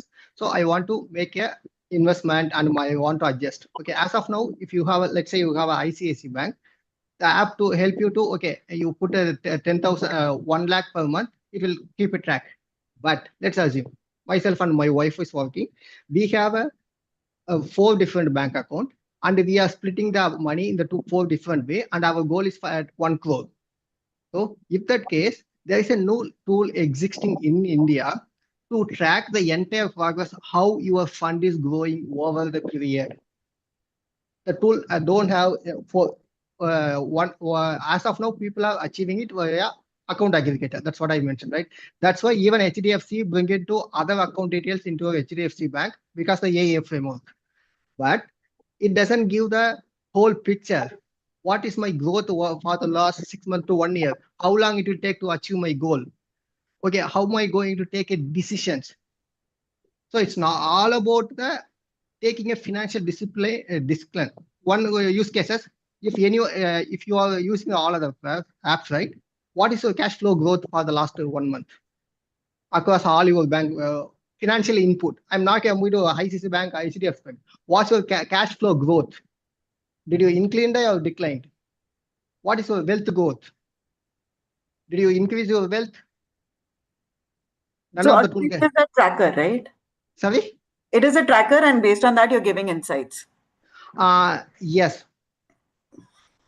Yeah, it's a tracker. So, Exactly. for example, I have 4 mutual fund, 2 stocks, 1 gram of gold, and 1 house rent. I have my own personal salary. Okay, I have 5 different sources of income, and my money is spread across 4. What is my overall wealth generation? How much I gain the wealth in the last 1 month? I don't get any information. What is my cash flow? I'm spending, my wife is spending, I'm spending for something kids. I have a younger boy with 15 years of old. Okay, what is my cash flow statement? No, actually, as of now, the India, they have crowded with the expenses tracker with a simple tagging feature. But India doesn't have the true personal finance app. How the West has. Let's say the story started a Mint in the early 2000. Mint, hopefully everyone have it, right? Mint is a famous personal finance app. They take it as seriously. Okay, it helps to people to grow their money and build their entire wealth. And another use case is a debt. Debt is a big problem. How many apps come and say money you have a paying huge interest and you can optimize this way? You can save 1%. And you are taking too much. I'm not going to deny or stop or indicate that you don't take loan or you are taking a wrong loan. No. I am saying, guys, you have a better way to manage your debt. You have these kind of options. And let's say integrate the credit card. We have a ton of apps showing your credit card and showing a reminder when I need to make a payment. But any single app can integrate with your existing personal finance expenses. Money you are going to spend 2 lakhs, 1 lakh for the credit card, but it evenly affect your daily expenses. You affect your child education fees. Where is the link between the credit card and my expenses, the day-to-day expenses? So how are you planning to get these insights? Okay. We are there's the three steps. First step is a semi-automated, manual. That means people have to import the PDF document, bank statement. Okay, that is a one thing. Second, we have a make it a little bit automated. Like every month you are getting a bank statement, you are getting a whatever the investment is through email. You have to forward the particular email ID which is created by us. That's the second step. Third, it's an account aggregator platform because recently RBI allowed the AA framework. So we are going to be a part of the AA framework most probably in the soon next based on the investment because it takes 50 lakhs to be a part of the AA. This is a 3-step process.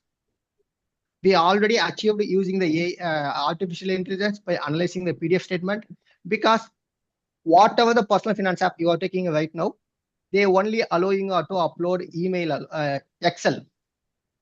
So that is the reason people are struggle to handling these kind of apps.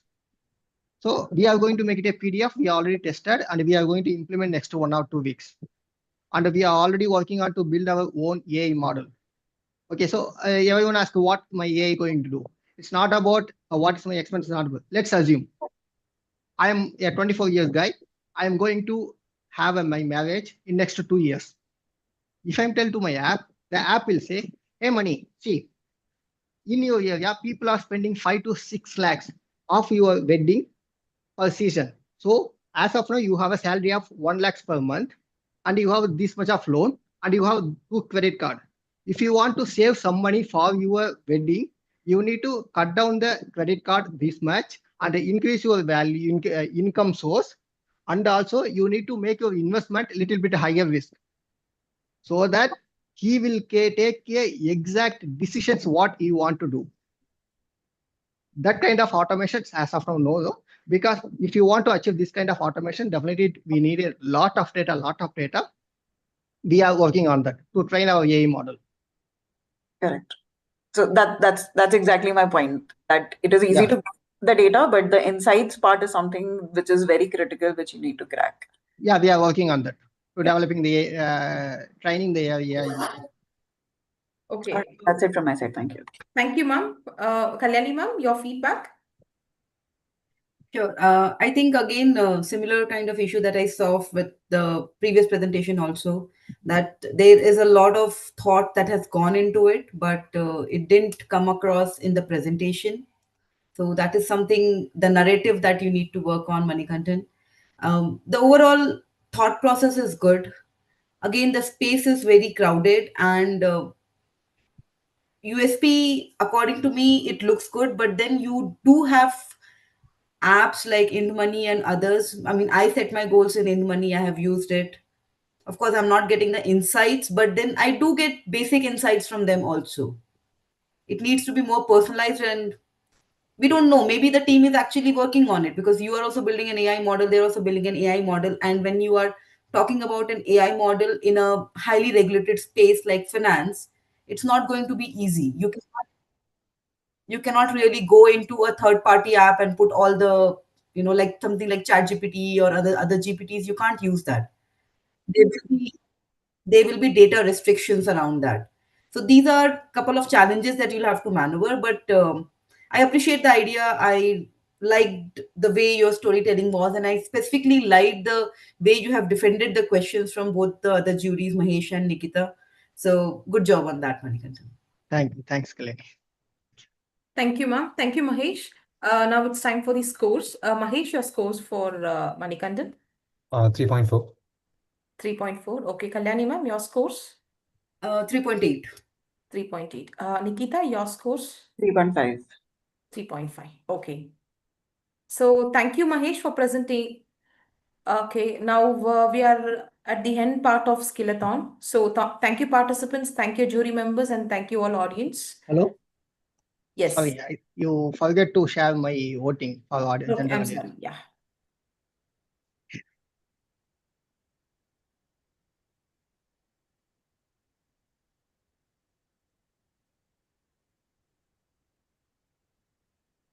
Yeah, we are sharing. Audience, you can just scan the QR and you can cast your votes to Manikandan.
Now it's time to see the results.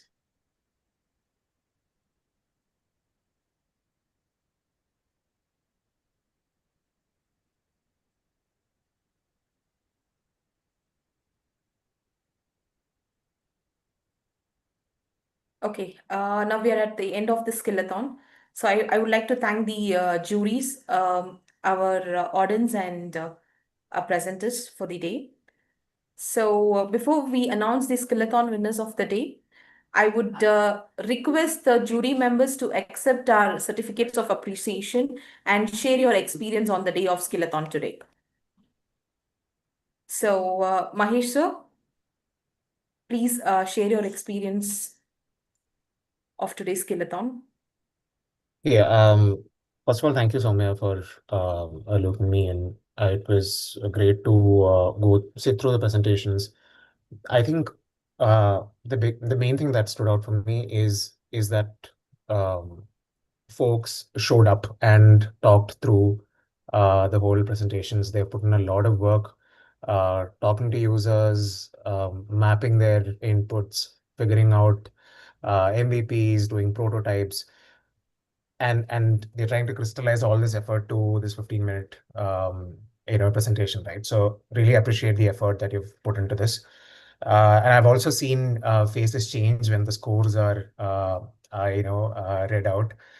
I mean, these are only indicative, not even indicative at times, as in it's relative.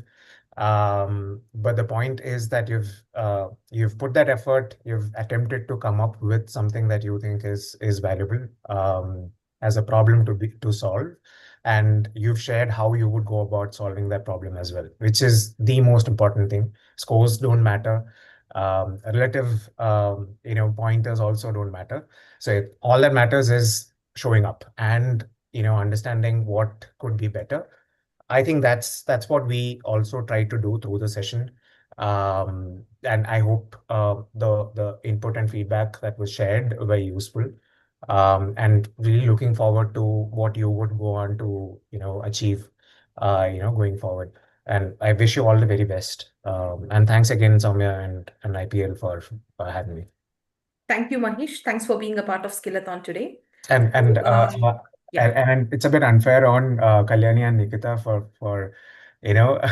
for me to go first all the time. I really hope we could do the round robin next time so that it's fair to everyone. And yeah, great to meet you folks as well, Kalyani and Nikita. Thanks for joining. Same here, Mahesh. Same here. So next, Kalyani ma'am, you have your certificate of appreciation here, and please share your experience of today's Skillathon. Thank you so much, Soumya, for this, and thanks to the whole IPL team who has brought this all together. I've always appreciated IPL for this whole idea of learning by doing, because it really brings out, you cannot learn these things just by watching videos or looking at YouTube courses. The only way you can learn the best is when you do hands-on these things, and product management is a completely hands-on skill. The more you do it, the more you learn day by day. Like, I'm sure Nikita and Mahesh would also agree that every day is a learning. We learn something new, we keep evolving, and that's how it works. So today, as Mahesh said, scores doesn't matter. I would like to congratulate all the participants. You have all put in a lot of efforts, and I'm sure, most of you must be having a full-time job also. So alongside your jobs, you have been working on your capstone presentations. Great job at defending the questions. Juries here, we sit here, we have experience, we can throw these questions at you, but all of you have been pretty sportive and you have defended your ideas, which is really commendable. So great job, everyone. I wish you all the best, and it was great meeting you, Mahesh and Nikita. Looking forward to staying in touch. Yeah. Thank you, ma'am. Nikita, ma'am, Thank you. it's your turn now. Please accept the certificate of appreciation and please share about today's experience. Sure. Thank you, Soumya, for having me. The first thing that I thought about was all of you who have presented here. You really have put in a lot of effort. Also, I was thinking that why was something not like this available when we were starting up, because it would have given us some head start. But you guys were very confident. You knew exactly what you worked on. It kind of looked like you were already expecting the questions that we were asking you, because you were prepared for the answers for that as well.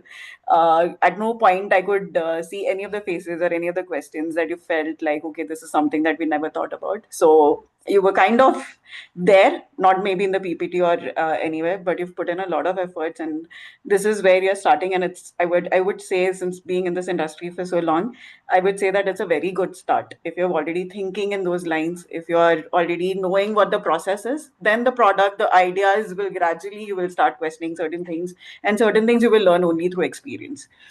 So don't let these scores make you feel that, okay, this is how I was scored, or maybe this, you will have your own opinions about it. But it's a really good start. Thank you, Soumya. Thank you, Mahesh and Kalyani. I think I would connect with you on LinkedIn and would like to keep in touch. Yeah, sure. So, audience, it's time now to announce the Skillathon winners. So, any guess? You can just send me a message in chat or. And by the way, Skillathon winners will get to take away cash voucher of 1,000 rupees. And today we have two winners for the Skillathon. Is it the first And team? Oh. the winners are Oh. it's Team 3 and Team 4. So here are the winners of the Skillathon. Thank So you so much. congratulations, team. Congratulations once again. Well done. Go ahead and share few words of today's experience. So firstly, I wanted Team 3 to share your experience of today's Skillathon and how you feel about it. Sure. So, Go ahead, Lakshya. Sorry. I mean, it was amazing, and we were expecting it to be something exactly like this. But more importantly, I want to say that there were a lot of things that we have worked on and wanted to bring up today. But yes, we understand the seriousness and the situation, and the time as well. So we appreciate that, and due to that, we could not bring a couple of research work that we have done, but I'm sure we were able to make you all understand about what we have done till now and where have we reached in terms of our MVP. And to get inputs from you all, I mean, it was amazing, the kind of responses that we got. And we also realized that there are certain things that we really have to work on, and we'll keep improving our product. Thank you. Thank you so much. Next. Absolutely. Maybe I'll go. Yeah, I sure. think, just to add to what Lakshya was saying, I think for us, we we were like, obsessed with users. I think from we've been doing this project for the last 3 months, and day by day there's more user feedback we're collecting, there's more information that we're collecting. So everything that we're doing, we don't want to bias it with just our own personal experience, but backed with data, right? And is this problem real? Why? I think more than the solutioning piece which we've just started working on, the whys were very, very key to what we thought that we should be working on. And I think I like to thank all the jury, Mahesh, Kalyani, as well as Nikita, for actually roasting us with those questions, which makes us understand that at least most of the pieces we had our research in place, and we were able to justify why we're doing what we're doing. And of course, the Skillathon experience, I think just the environment of the Skillathon is an adrenaline rush.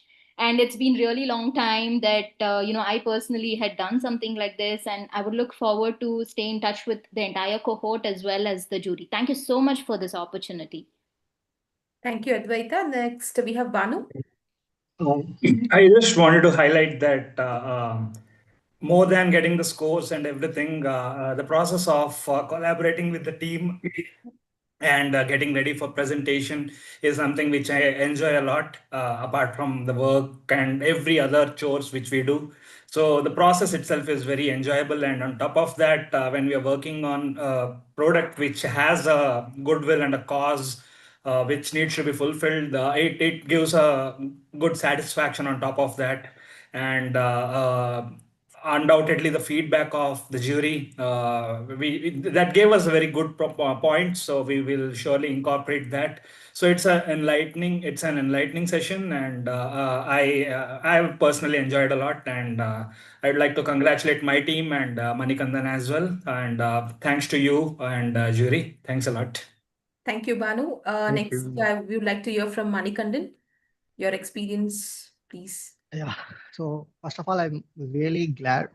I'm really appreciate the IPL to make it such kind of platform, because without IPL, it's not easy to meet such kind of industry leaders and get this kind of feedback.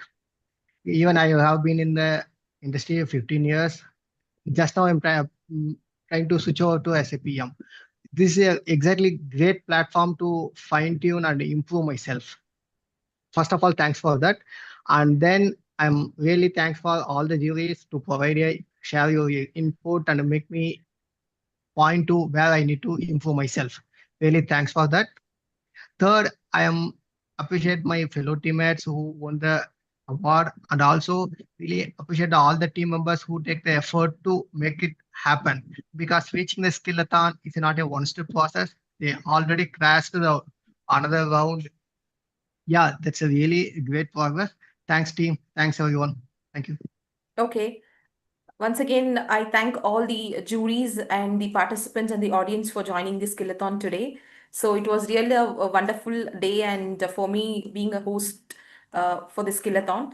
So thank you once again. Until next time, bye. Take care. See you all.